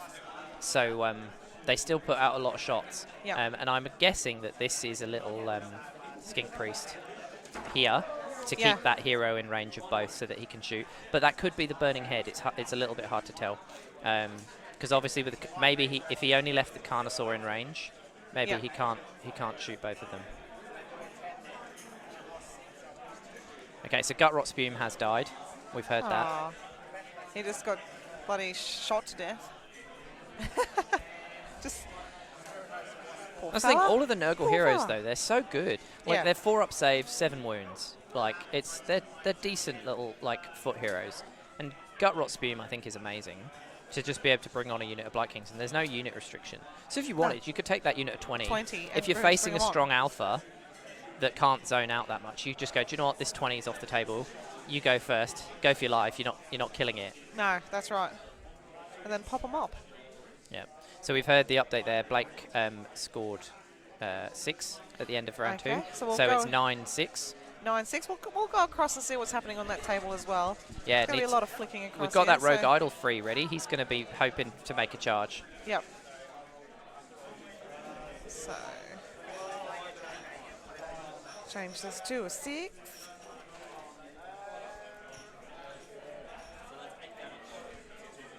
Oh, I just heard that there was 8 damage. Yeah, I've just heard 8 damage, so it's 2 more dead. So that's Blight Kings from Henry versus Tristan. Yep. So I wonder how many boys Archaon is going to take down this turn and this, when we get to the combat phase, I suppose. I don't think it's going to be enough. No, I don't think Like, so either. he's stuck. I think Gammy's done perfectly here. He's killed all the bodies, Yeah. and he's won the priorities, so he's going to get ahead on points. And Archaon can only be in one place at a time, but also Gammy's going to hold him down long enough. I don't think it definitely. matters. Yeah, I don't no. think Archaon's going to chew through all those bodies. No, well, he can't get to the unit that is holding the objective anyway. Like, these guys here are still in combat with him. But even then, he doesn't need to. Archaon's one body, so he's That's got a right, hero yeah. at the back. Yeah, he can can't go even into take the it- unit in front. He can't take it off him. Yeah. So At this I stage, think he's Gammy's just going to get fighting so his way far through. ahead Yeah. that I think Gammy's got this game. Yeah. Yeah, I'm pretty confident to agree with you there. Like, I'm pretty sure Gammy is going to take away the win on his game. Game 2, though, is interesting. I'm still... Yeah, I'm not sure. It just depends on where Henry wants to move his stuff, what he's going to do with his heroes, where he wants to move, where he wants to put his attacks. Because Tristan is in front on points, so it'll be interesting to see whether he can catch up on that as well. But we are only in the bottom of turn 2, so we are only not even halfway through. Hi, Matt. Thank you for joining us.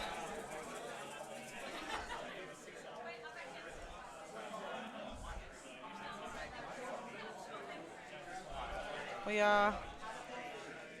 Looks Ooh. like the Rogue Idol's moving. Yeah. Do you reckon he's... I think he's 3 away from... It looks like he's 3 away from Archaon. Archaon, And yeah. he's getting ready to charge him. Yeah. Wonder how much damage he'll do to the big boy.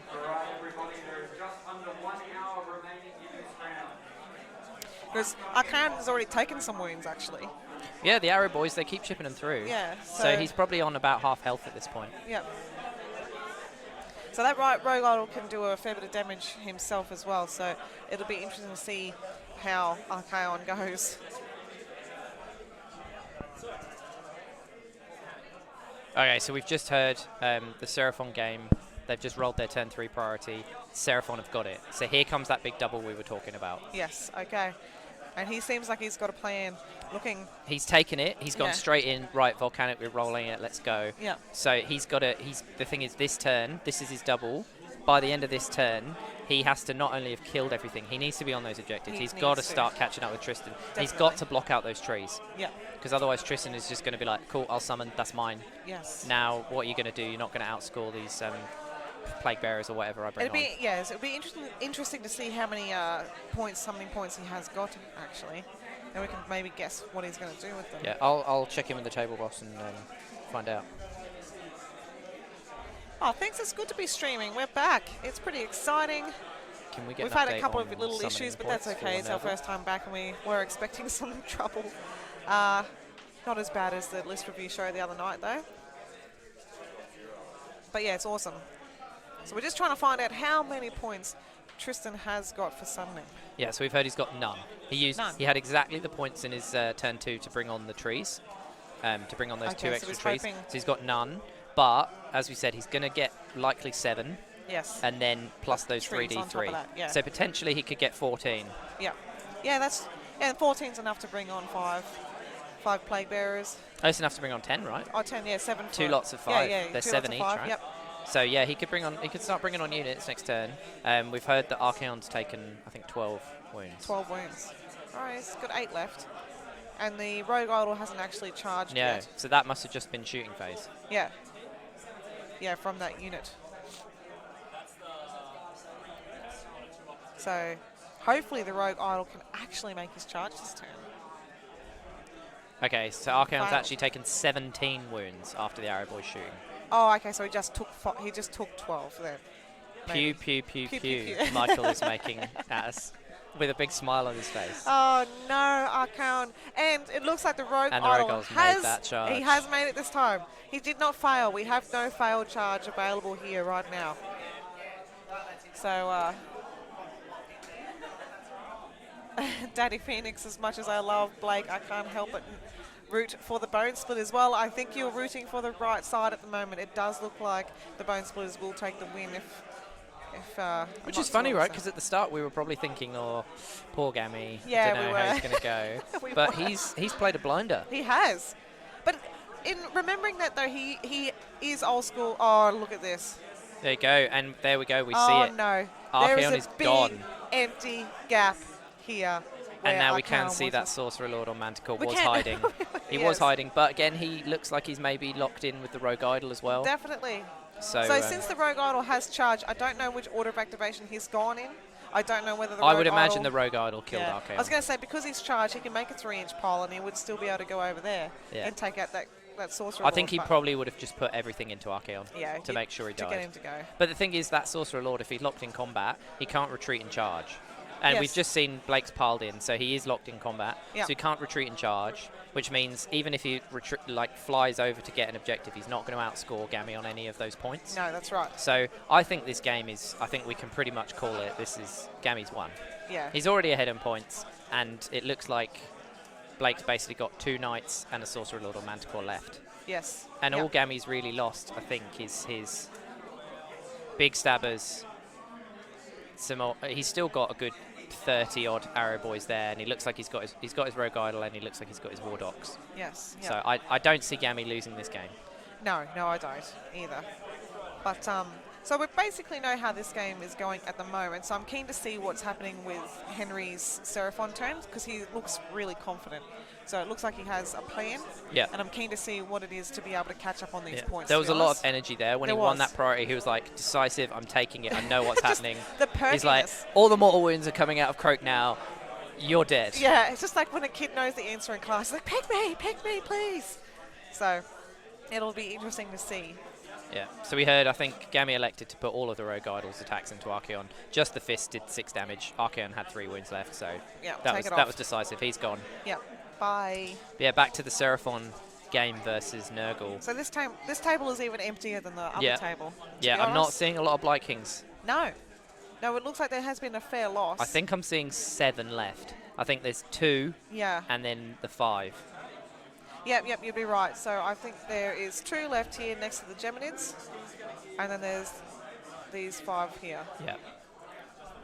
And all Henry has to do actually is just put models by the trees, and then they can't summon, because you have to set up away from obviously 9 away from enemy models. So Yeah. if he just has something next to those trees, then they won't be able to summon. Yeah, he'll still be able to summon from. Oh He yeah, can won't summon get the from points. the Great Unclaimed One. But yes, that's correct. You're just denying them of the points, getting the points. Yeah. So this one here looks like he's close enough anyway to deny Yeah, these to 3 deny points that from that and, guy. and score the points. Yeah. But not this one Yeah. or this one. I think these must be the objectives as well. Oh, they've just put yeah. Yeah. So we've clarified it on the other table, so we'll do it on this one. So there's one there, one here, No, that one. or this Yep. one here, and this here Yep. is the objectives. And obviously those Bastillodons, they're not, I don't think, oh, it looks like there's maybe 1 Blight King in contact with one of them, the one Yeah. that's wounded. This So little it's just guy. whether that is within 3 of the other one. Yeah. But at least 1 round of shooting is going to have to go in to kill that Blight King. But Yeah. then he's still going to have essentially 3 rounds of shooting if he has the CP to double shoot both of them Yes. into whatever he wants. So I think at this point, he probably should shoot the Great Unclean One. Try and remove that piece from the table, because if he does, it means that Oracle is going to be able to go take that objective, then move, come in, take this objective, and he can shoot the Blight Kings later. Yeah. I think as long as, because he can stop the summoning from the trees, he knows where they are. But as you say, that Great Unclean One can move and then summon. Yeah. So I think if he can take that piece off the table, I think that, and he's obviously also bringing magic. He's bringing +3 movement near him. So I think take out that Great Unclean One if he can. Yeah. And then I think the Blight Kings will be less of a threat to deal with. Definitely. So the battle plan is Total Conquest. Never write off Seraphon. They are busted. They are busted, yes. They can definitely be. Yeah, so we've got Hayden there in the chat saying poor Berwick. Blake is poor Blake, I think, taking that loss. But I think well done, Gammy. And like from the start, I think Gammy was very controlled. Like he controlled that game. I think Blake probably made a mistake by pushing up with his pre-game moves and not blocking off his Sorcerer Lord and stuff like that. And Gammy saw an opportunity and went, "Do you know what? I don't care if you double me. I'm taking it. If I can get into you, I can win this game." And he's done it. He's done it. Yeah, that's right. He denied him so much stuff by taking that first turn. But that's the thing with, because a lot of the Slaves to Darkness battalions, or like just the tribes or whatever you want to call them in there, they have a lot of movement, pre-game movement. So the one I was taking was D3 get 5 in the Despoilers.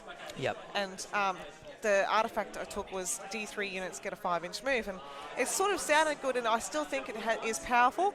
But look, if you don't know what your opponent's army could possibly do, or how aggressive, how quickly they can get across the table, it's not necessarily a good thing. Yep.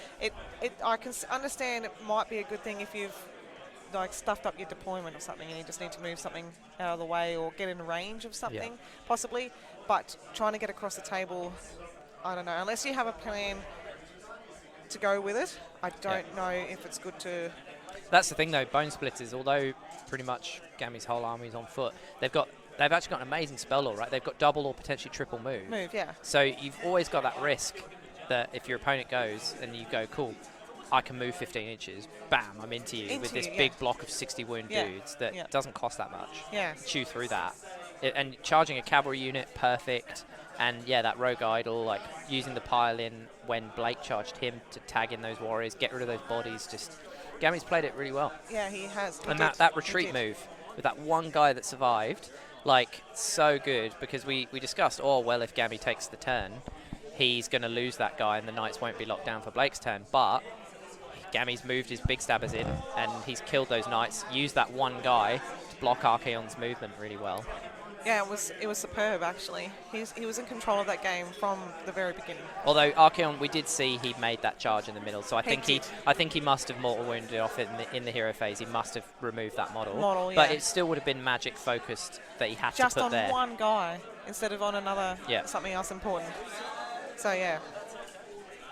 And yeah, I mean, Gammy as well with a quick turnaround. Like mentally, he would have been prepping for his Daughters of Cain. He would have been like, this is what I'm bringing, and then now I've got a 180 pivot, take a whole different army. Obviously, it's one he's played a lot. Yeah. Like I remember playing him at the first Masters, I think, and he had his Bonesplitterz. So he's been playing them for a long time, 3 or 4 years, right? But when you've got it in your mind that you're playing Daughters of Cain, and you've been prepping, painting, playing probably practice games with those guys, reading the books, getting your knowledge up, and then to go from that to something completely different, you know, good on him. Yeah. Good on him. So in this, it looks like he's moved the Oracle. It's still in range of that tree, but he's moved it over there. So I'm not sure whether he's looking at coming over here to try and take out that Great Unclean One and then go over there. Yeah, I'm not sure. I don't think that Oracle's not going to kill a Great Unclean One in combat. No. And I think if he's not within 3 of the other side of that tree, I think he's at risk that tree can still summon 9 away onto that objective. Yeah. So I think that might have been a bit of a misplay there from Henry. Yeah, because he did secure it, but maybe he's hoping, because the thing is, if he shoots off the Great Unclean One, he can't charge it, and to me that Oracle doesn't look like it's within 6 of that other objective at the moment. No. So he's either got to try and shoot the Great Unclean One and hope that he leaves it on like 1 or 2 wounds left, so he can still make the charge and then kill it with the Oracle. But Yeah, he's banking on a lot there. He I think that might have been a bit of a risky move this turn.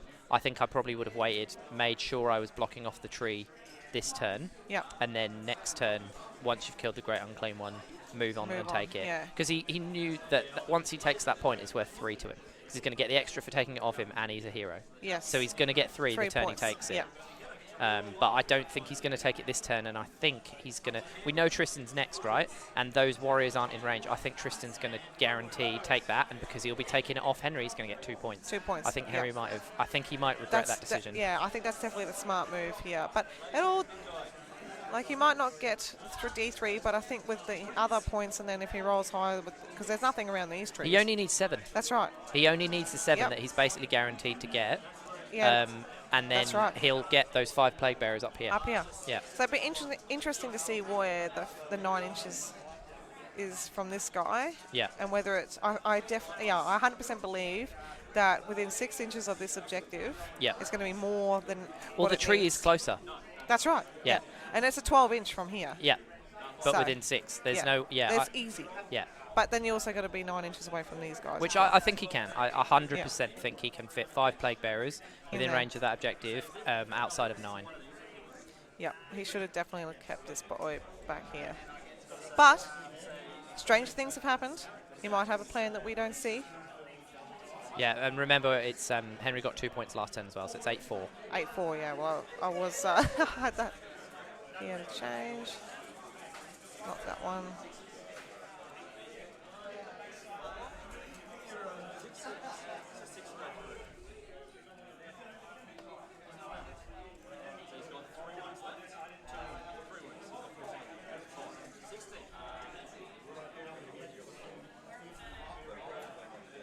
Yeah, sorry, Matt, I've just updated that. So Seraphon is on 4, Nurgle is on 8 at the moment, and we're coming probably to nearly the end of Henry's. We've just heard that he got 6 through, at least from 1 Bastillid on shooting, so the Great Unclean One's got 5 wounds left. So he's taken 11. Because remember, he's a Chaos Demon, so those solar beams are going to be 3 damage against him. Yeah.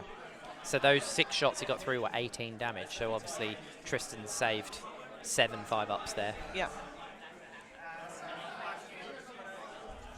So just moving those. Not sure how they're moving.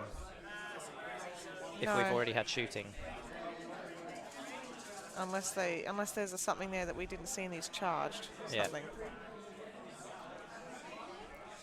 Maybe we'll just get an update from the table boss. Yeah, you asked the table boss that because I can't see any character there that they could charge. Can we just check how those Saurus warriors are moving?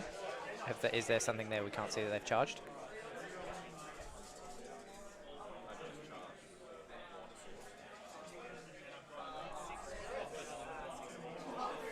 What have they charged?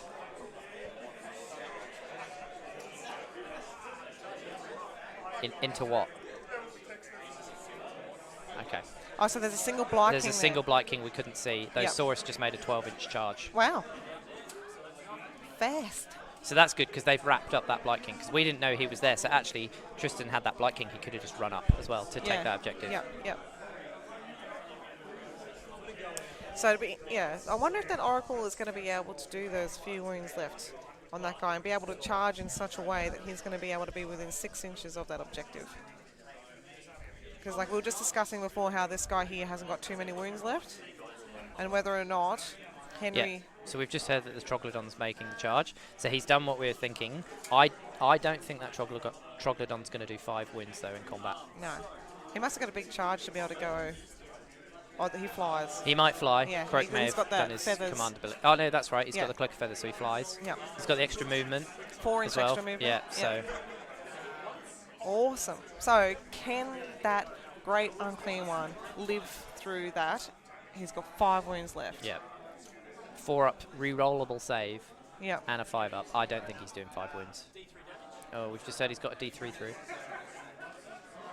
He's got 2. Looks like they've both failed. Oh. Ew. Yep. So that Great Unclean One's got 3 left. And now he's doing his claw attacks, I think. Yep. So they hit on 4s though, so, you know. 2 hits, we've heard. Oh, 2 hits. 2 wins, no rend, so 4 ups 4 for up those. rerollable. Yeah. Yep, so that's another 2.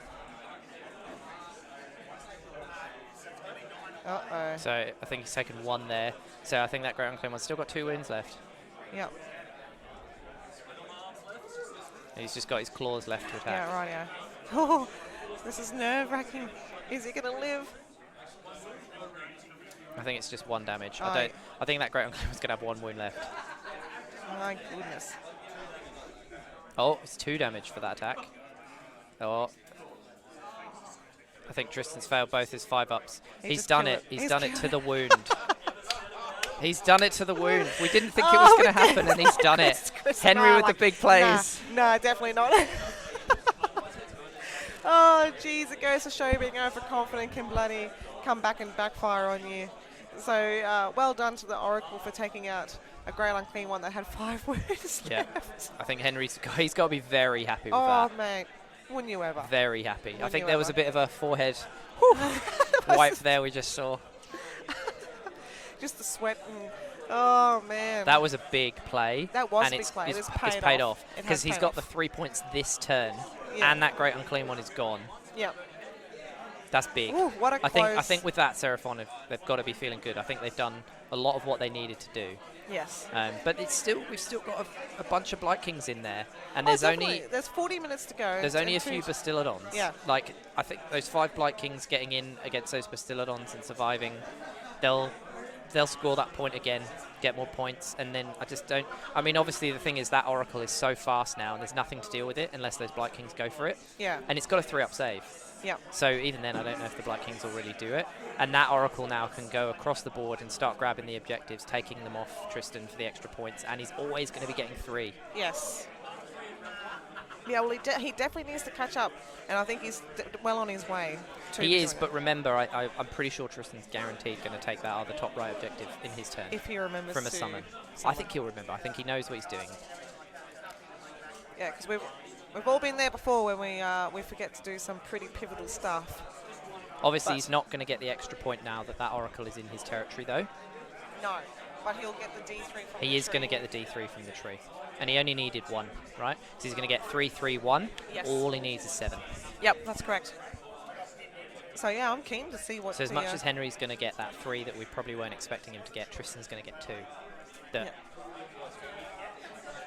Very, very close. So while they are having a squeeze at their table, we might flick across back to the Blake and Gamey game and seeing what's happening up there. I feel like they've moved. I was going to say, I think our table has shifted somewhat. They keep moving the mat up, so we'll have to bring We'll correct that back. after the game. Yeah, definitely. I think it needs to be pushed towards Gammy. Yeah, it does. I think he's just pushing it up there with, but that's okay. Everything's in the middle of the table at the moment anyway. I think we know how this game's gone anyway, and then we'll correct this for next.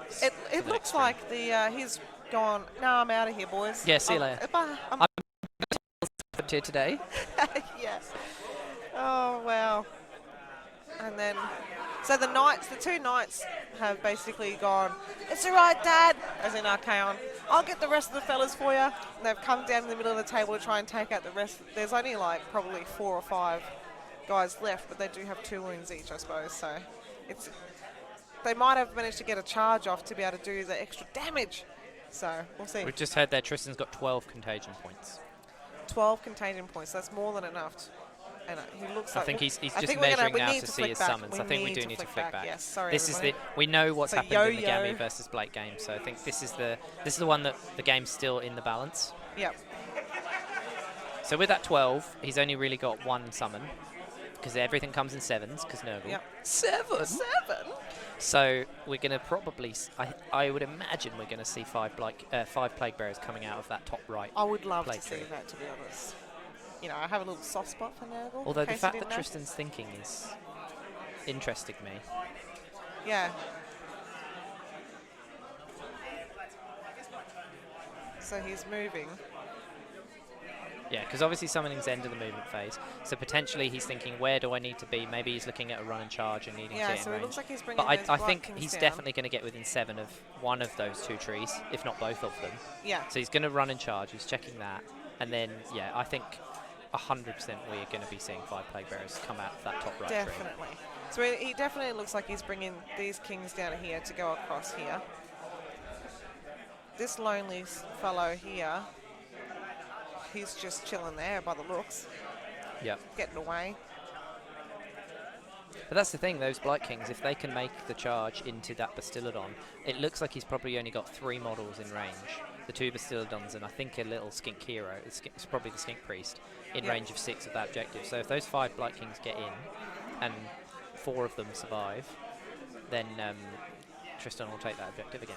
And yeah, the only thing is these Blight Kings have to leave that other objective. Yeah. Which means the Oracle, which Tristan isn't dealing with, just goes and takes that's it. right, with the 4-inch extra movement. So he looks like he's bringing... There you go. I think he's brought a hero he's just on. measured his 9 away. Has he? That looks like a hero. Looks like he's brought a hero on. So I'll just check. I would check with our table boss. Our table boss has been changed to Captain Dennis. Dennis, can we just get a check that Tristan has brought a hero on in range of that tree?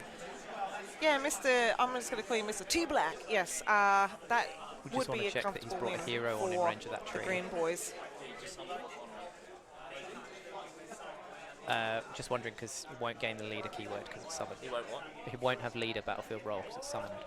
So it won't count as a... It doesn't get the extra, yeah. Unless it's hero and leader, so you might want to check. Well, yeah, we I probably wouldn't shouldn't interrupt the game, but that's his I think own. that's a misplay, potentially.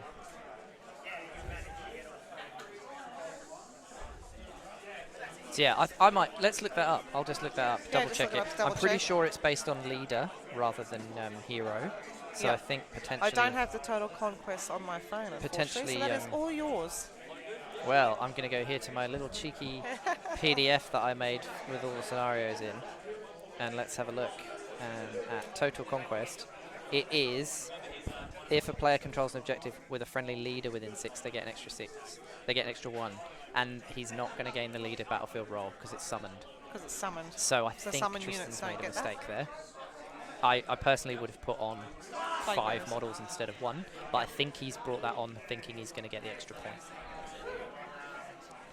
But we'll see if they pick it up. We're not going to interrupt their game. That's for them to play. That is for them So we're and not the going to TOs. bring it up. We're just clarifying what he's brought on. But my thinking is that he has what are you guys he's in the thought chat? he'd get the extra point. But Yeah. unfortunately, depending on how it plays, if Henry spots it and brings it up, then he won't get that extra point. But we'll see. Yep. Toriel Black in the comments saying comfy win for the Naked Green Boys. Then yes, Gammy played a very good game. I think did. saw an opportunity, took turn 1, then won all the priorities. So from there it's good, and he did all he needed to. I'm pretty sure he's just taken off to cast Sorcerer Lord on Manticore as well. So whether or not He's that just rogue rubbing, idol's he's just like run up rubbing that salt into the wound. He's like, no mate, you're not having any bodies left. I'm killing all of I'm them. killing all of them. Tzeentch will know nothing of this. Yeah.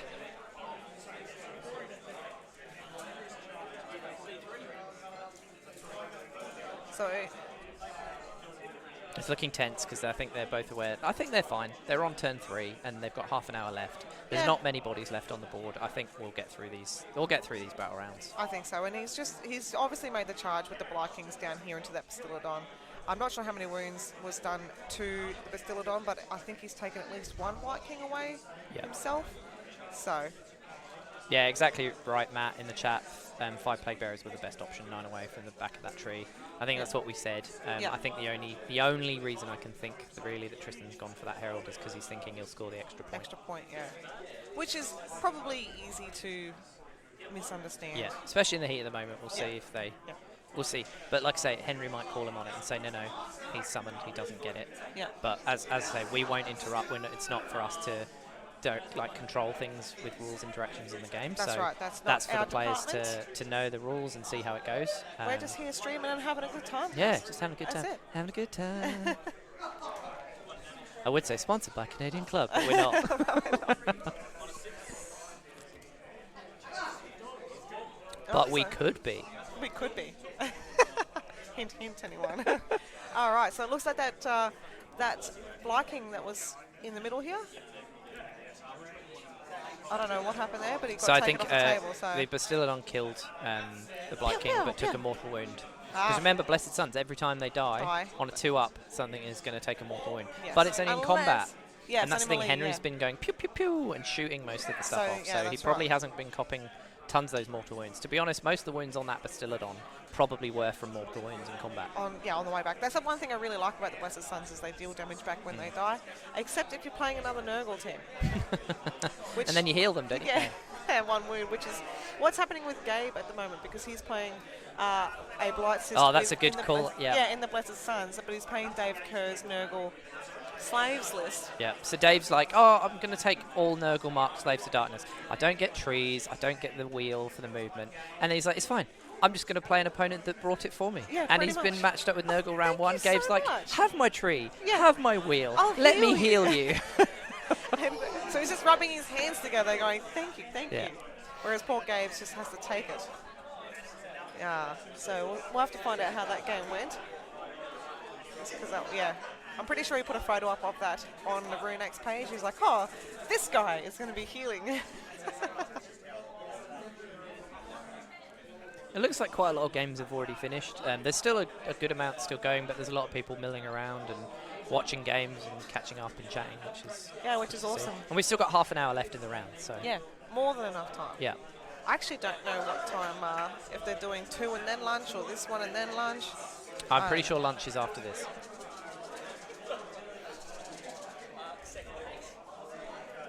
Okay, so we're seeing Henry roll quite a few dice. I can only assume that this is Saurus Warriors attacking the Blight King. Although, oh no, it's save rolls. So we're now, that Basti looks like it's nearly dead because I can see 2 dice on there. it, yep. So it's a 6 and a something. Yeah, funny I could zoom in. It looks like a 6 and a 2 to me from It here. does, yeah. Don't, they have Let's 10 find wounds out. each, don't they? They normally have 10, they'll have They'll have 12, 12 because in this of- because yeah. it's Thunder Lizard. Yeah. How many wounds does that Bastillodon have left?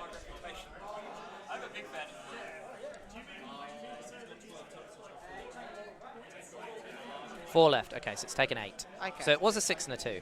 My You're right, eyesight's better than I you're- thought. Look at that. Don't have to squint.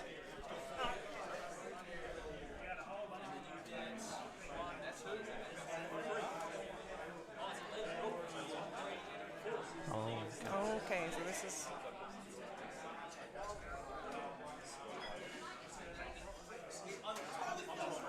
Yep, so they're discussing the points now.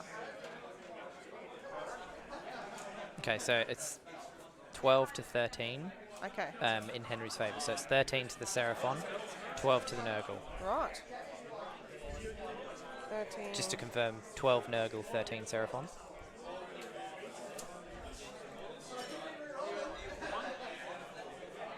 $12 to Nurgle, 13 to Seraphon. Yep. Awesome. It's still very close, and we're now into turn 4. No, this... Yeah, so we're now into turn 4 priority.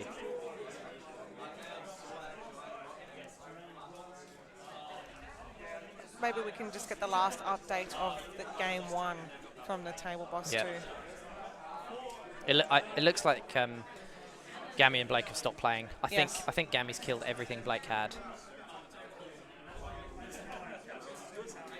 Oh, at least you know how to use an iPad. It was like, press home to open, press home to open. I'm going, swipe like Android, swipe, swipe. Is this, oh, yeah. Still going. Yes, Gammy did beat Blake quite convincingly. He did, yes. We'll just confirm with our table boss, but I'm pretty sure Gammy has killed every model Blake had. Yep. Can we just check that Gammy has completely annihilated Blake? I got He a got resounding nod. You got a resounding Yeah. nod, so yes, that is the end of game 1. Winning goes to the Bonesplitterz. The Green Boys! Green Boys take home the win. So, they look like they're deep in thought, these two. They're like, Tristan's Yeah. like, I think what do I do here? I'm not sure. So, so the final score was 30-3-0 to 7. Whoa! On the 30 to 0. 30 to what, 0? 30 to 7. 7, sorry, 30 to 7. I was just like, so mumbled then. 30 to 7. Well, that's a pretty convincing win to the Bonesplitterz, Yeah. if there ever was one. We haven't had an update on who won turn 4 priority, but it looks like Tristan's thinking, so I'm guessing he did.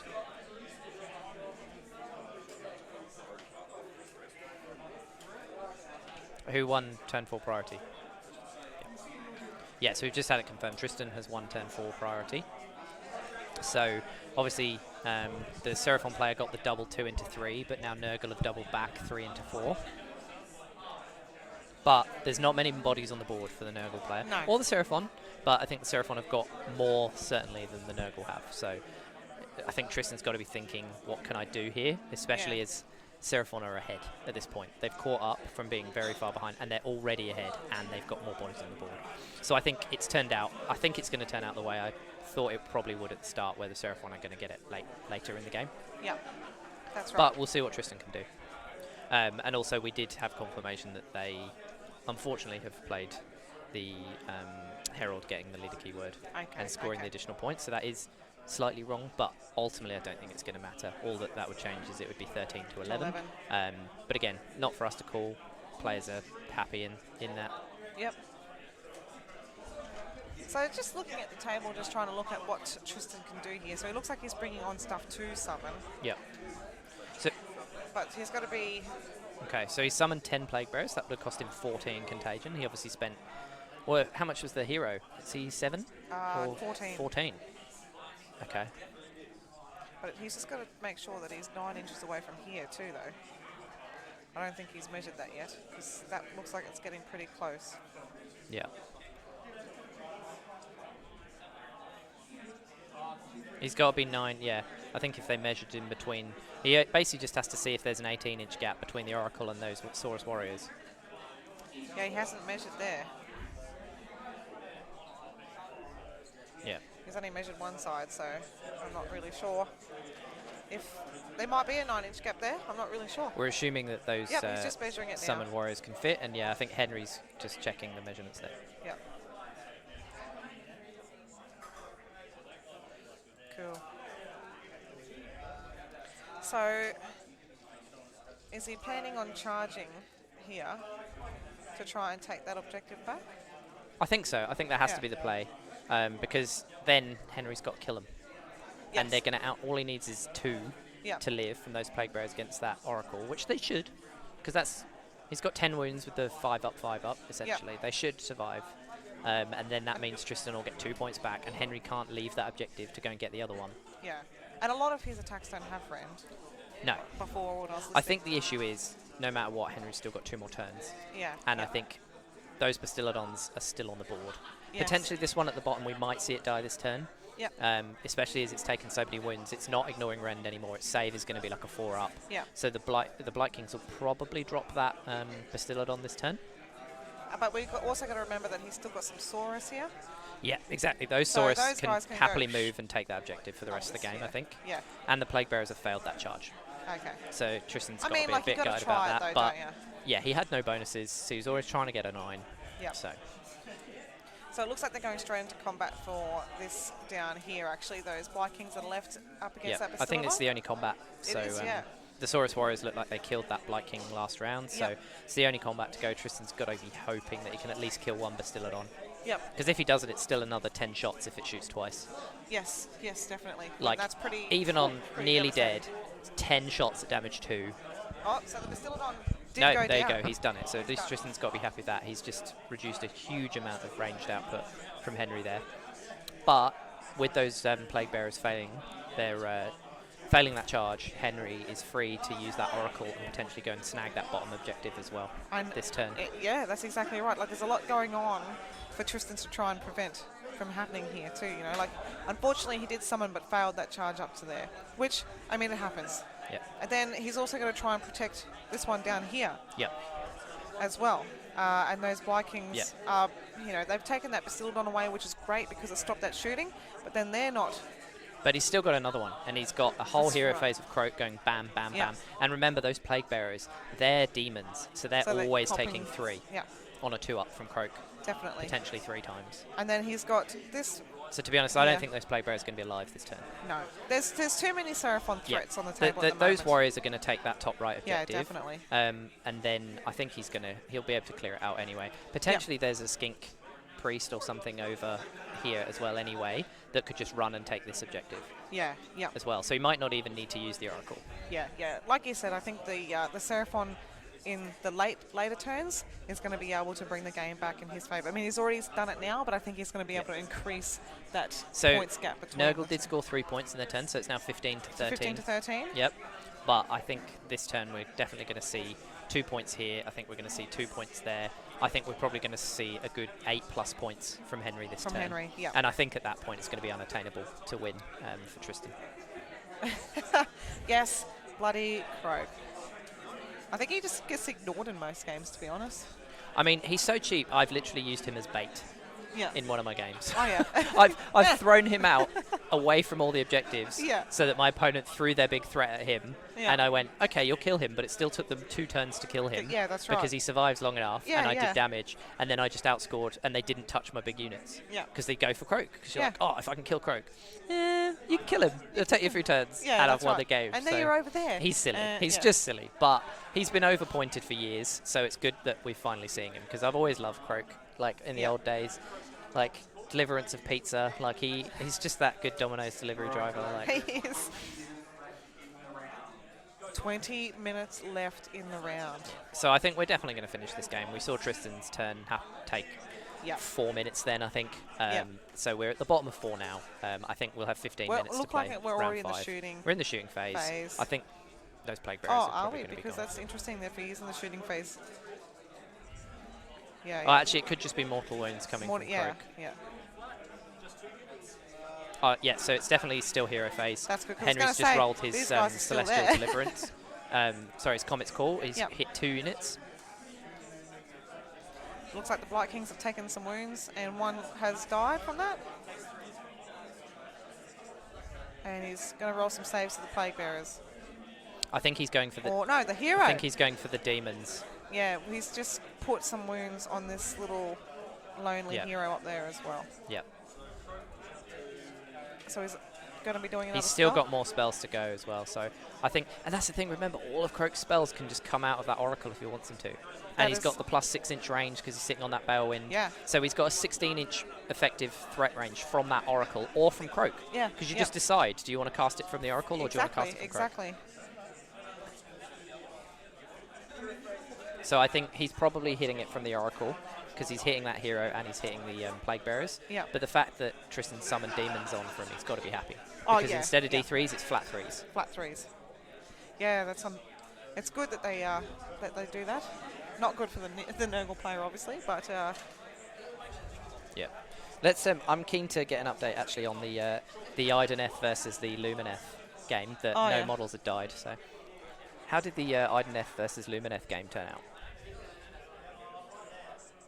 How did the Ideneth versus Lumineth game turn out?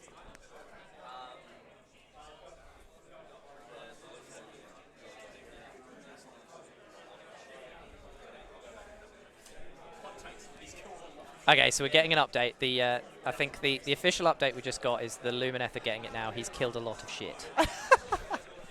he's just killed a lot of shit. So bringing you professional coverage here at the Failed Charge. Yes. We're all about professionalism.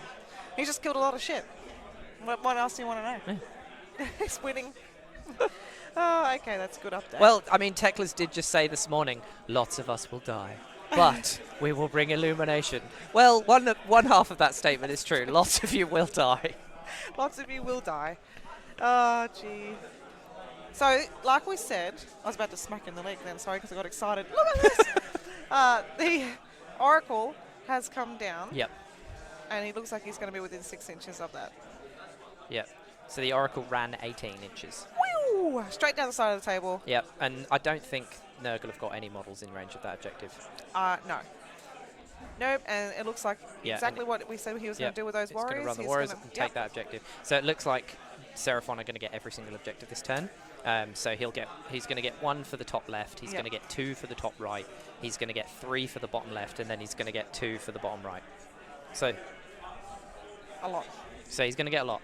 I think he's going to get...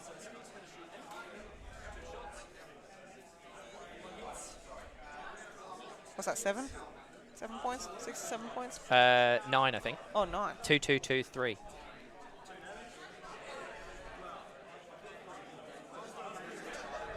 Oh, yeah, because there's a hero down here.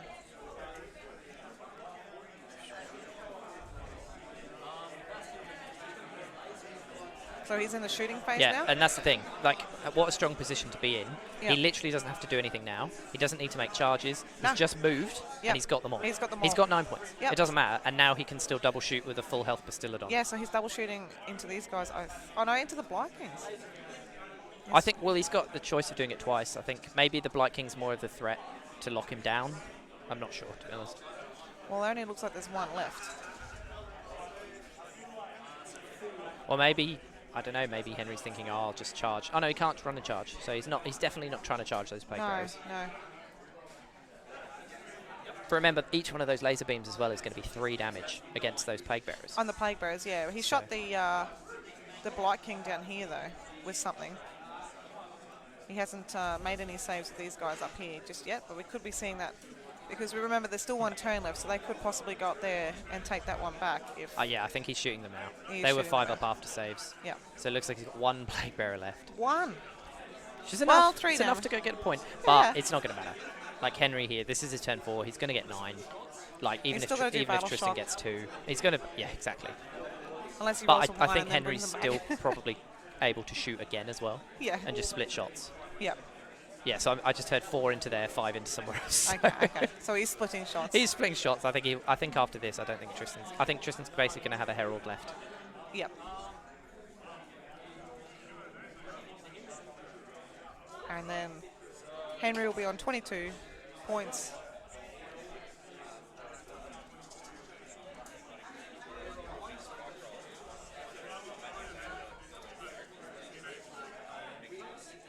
So it's just got three successful shots through at neg 1. And the Blight King has gone down. Yep. We just heard one of the updates from the other tables, the Slaanesh list that had loads of chariots, the Keeper and then other chariots Jai's has list. won. That's okay. won, it's round 1. It was against another Slaanesh list. I think he was against Jay. I think he said he managed to get into all of the heroes and just take them all out. Oh, okay. That doesn't help Slaanesh very much when you take all the heroes out. Essentially, that's their whole army, because all is. you do is take heroes in Slaanesh. Yeah. Well, I played the chariot list at Simon's last event as well. Okay, so we've just heard Henry scored 8 that turn. 8. So there must not be a hero at some point where I think there is one. Yeah, that's okay. So that puts Oh him no, on this one's only worth 1. That's why. 2, 2, 2, 2, 2, 1, 3. Yep. That's just me failing to do math. That's It's fine. pretty bad as an accountant. So if I can't count up 2, 2, It's 1, okay. 3. Just go back to your original story of it. Something about a hero. We'll just leave it at that. No one else understands anything different. Yeah, he'll only score this turn. Yeah, you're right, Matt. But still enough, definitely. He's on 21 to 15 now. So if they can do that one last turn. Yeah, I mean we know the result, right? Seraphon have won this game. Oh, definitely. I'm pretty sure poor old Tristan cannot bring it back from here. I mean, unless he can get 1,000 contagion and suddenly go, cool, I'm going to get that. Because this middle tree or this tree is probably within 12 and within 6 able to take that one back. But I don't see him outnumbering here. I don't see him getting that back. No, because he definitely can't summon. not. And I don't think he's going to get any contagion points from this one. Because I think whether or not it was done on purpose, I think the Saurus warriors here are within 3 of that tree. So it'll deny that tree of any contagion points. Yeah. Not summoning though, but I think but there's probably enough warriors. They've called it there anyway. Yeah. So cool. that is awesome. So we probably should get the winners on, I suppose, and have a little chatty chat. Yeah, should we those flick back guys. to us and then we can... Yeah, flick back to we'll that and then, take a quick break and then we'll get the winners on. Yeah, we'll see what we can organise. All right, so let's go back to us. Rightio, we look at these pretty faces. Hey, who doesn't want to see this? Rightio, so that was pretty interesting couple of games, actually. Gammy took control of his game from the very beginning. Yep. The second game was a little bit up and down, like to start off with Tristan putting those 20 Blight Kings across the table. We weren't sure whether the Seraphon's going to get through them quickly enough. Yep. Yeah, so it was pretty cool. Yes. So we're just we're just nodding because Michael's going to go grab the winners for us. Yep. So that'll be good. I'll yeah, go. yeah. I'll take my headset off so they can get. They can get amongst they it. Can get Oh, amongst Gammy it. is And coming then over. He's coming over, so I'll switch over. Radio.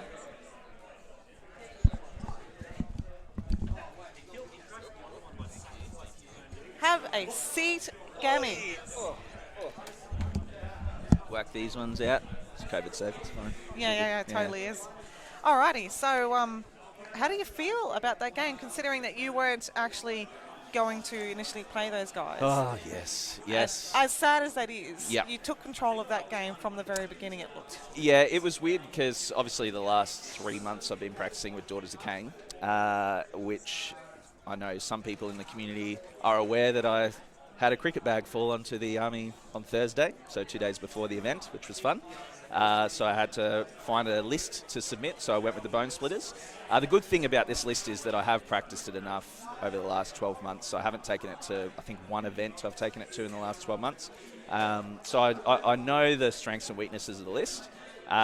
What I would say is that my good friend Blake, who's currently looking at me over in the corner, he has not played his army for a very long time, so he definitely forgot some rules. And it's not that I took advantage of it, but I definitely took advantage of it. So Definitely. it was, You're like, yes. what has he done? Oh. We have a very strong history of Bonesplitterz versus Tzeentch. We used to play all the time, and when he was a manager at Games Workshop, and he we used to play all the time. Then events, he'd always beat me, so this is my revenge. So yes, I feel very good about this actually. Yeah. You're like, oh yes. Yeah, exactly. Thank I'm like you very much. 100%. Yeah. Yeah, It's like it's. I've now told Michael Thompson as well. It was actually all part of my plan was to throw a cricket bag onto the army, so I could take Bonesplitterz and go for best Destro. So that's actually it's all part of the plan. Yeah, you just got to Yeah. do it. Like, I'm pretty sure that was part of your plan when the Rogue Idol failed its charge too. You're like, that was Oh totally yeah, part of my plan. yeah, exactly. It's like what 3 inches? Yeah, you failed. That's fine. On a double one, it's all right. I can work with that. No, it didn't work well at all. But So, like, run us through the game, just like a little quick recap. Was there, Yep. did you feel comfortable the whole way through? oh, or definitely not. just- No. I would say that after turn one, when the lines were drawn where they were, I wasn't sure about throwing the 30 Savage Orcs into combat to begin with. Yep. I figured with the Chaos Knights it was better to try and take wounds off while they didn't have the either +1 save or reroll saves or anything like that. So I tried to get them when their buffs were down. However, once they started removing models off the table, I kind of thought the turn 1 into turn 2 priority was actually really important, so I was lucky I got that. And I would say the same going into turn 3 as well. So Archaon's always a threat. He can clear a lot of stuff off the board, and I just needed to keep taking wounds off him, which you were doing. with the Arrow Boys, which was Yep. good. And then I was kind of hoping for a long charge with the big stabbers, but I was kind of glad that they went into the Knights, because clearing the Knights off was also the big threat. That was a big threat, and you essentially denied them of them charging you for most of the game, Yep. to be honest. And that's Yep. when they do the most damage. Correct, So you yeah. stopping them from doing that was actually really good. Yeah. Leaving that one guy, Yep. moving him Yep. into the middle of the table Yep. to try and annoy Archaon Yep. was really good too. Yep. Because you've actually had to try and either kill him off in the hero phase Yes, and waste yeah, a spell on him, correct, yeah. or go the long way around. And that was the thinking behind it, because obviously the big stabbers made a 6 on their run, so they did get an 11-inch move, but the problem is when you've got an 11-inch charge, it's not reliable enough. There's no point in losing a model to the Knights anyway, so I just thought if I could get that little spot. The good thing about Archaon for me is that his base...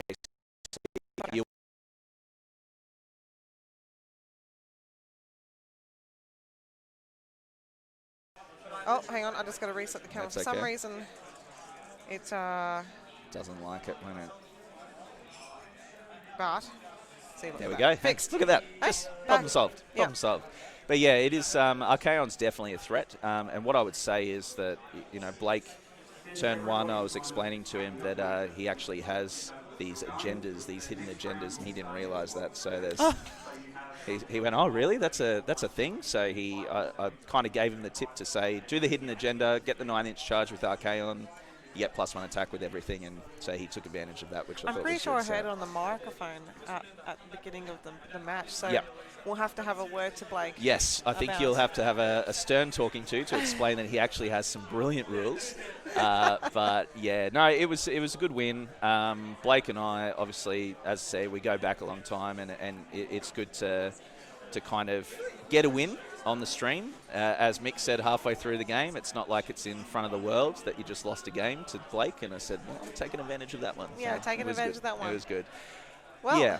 that was awesome. Well, good on you. Thank and you. hopefully you can continue this streak Oh, throughout look, the weekend. you know what's great about Bonesplitterz is when they come up against a top-tier army, they get absolutely boned. So I'm looking forward to the next game. There's fun to be had exactly, for the rest of the where weekend. you'll see me later just walking around with the sads and drinking lots of beers. Just So, hanging yeah. at the bar. That's right, Nice. yeah, just sitting, wallowing in my self-pity, but no, it's good. Yeah, rightio. So Cool. I'm going to I'll see if I can nab Henry Yep. to come over and have a Sure. chat as the Seraphon player on table The best one. part is no one is looking either, so that helps. No, I'm what trying if to get his attention there. I'll just wave, just No, do he's these looking ones. down.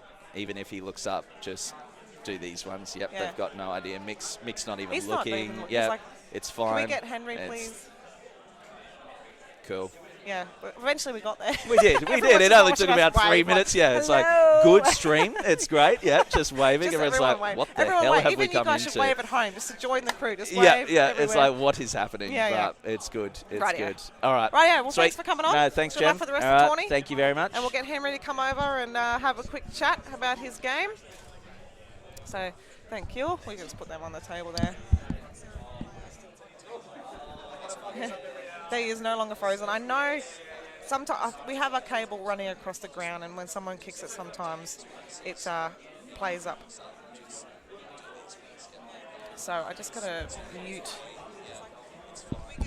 I don't know how to turn the sound down on that. Anyway, Henry, how are you today? Yeah, I'm good. Feeling really good.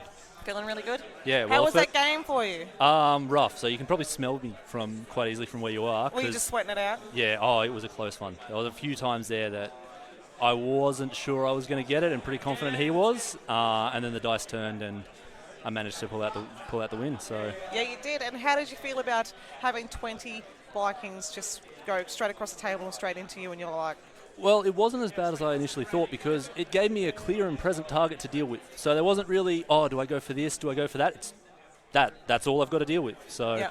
then again, it is 20 Vikings, and it was quite hard to deal with. 80 plus wounds? Yeah, well, I got really lucky and unfortunate for Tristan.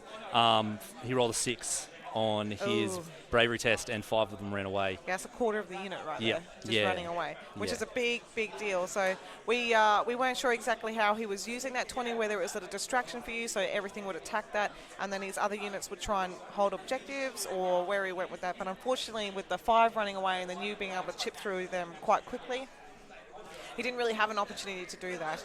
And then from there, it just slowly fell apart for him over the course of the game. And we just saw that gap. You catch up on your objective points from turn 3 onwards, and then be able to extend that gap. So when those unit of 20 went, because I think there was a priority that you won there, and then it just looked like you got composure. You sort of had plan in your head there. How did that feel? Yeah, it felt really good. The big thing was when I got the priority, I had the Bale Wind up, I had Yep. Croak on it, had everything kind of all lined up. I'd already lost the Carnosaur at that point, which was a bit disappointing. Yep. But it meant that I didn't have any kind of options left in terms of combat. I only had the Bastillodons and Croak spells. So it was good because then I just started the machine working. And the machine works really well if I can get it up and running and start snowballing it through. So I can just use Croak.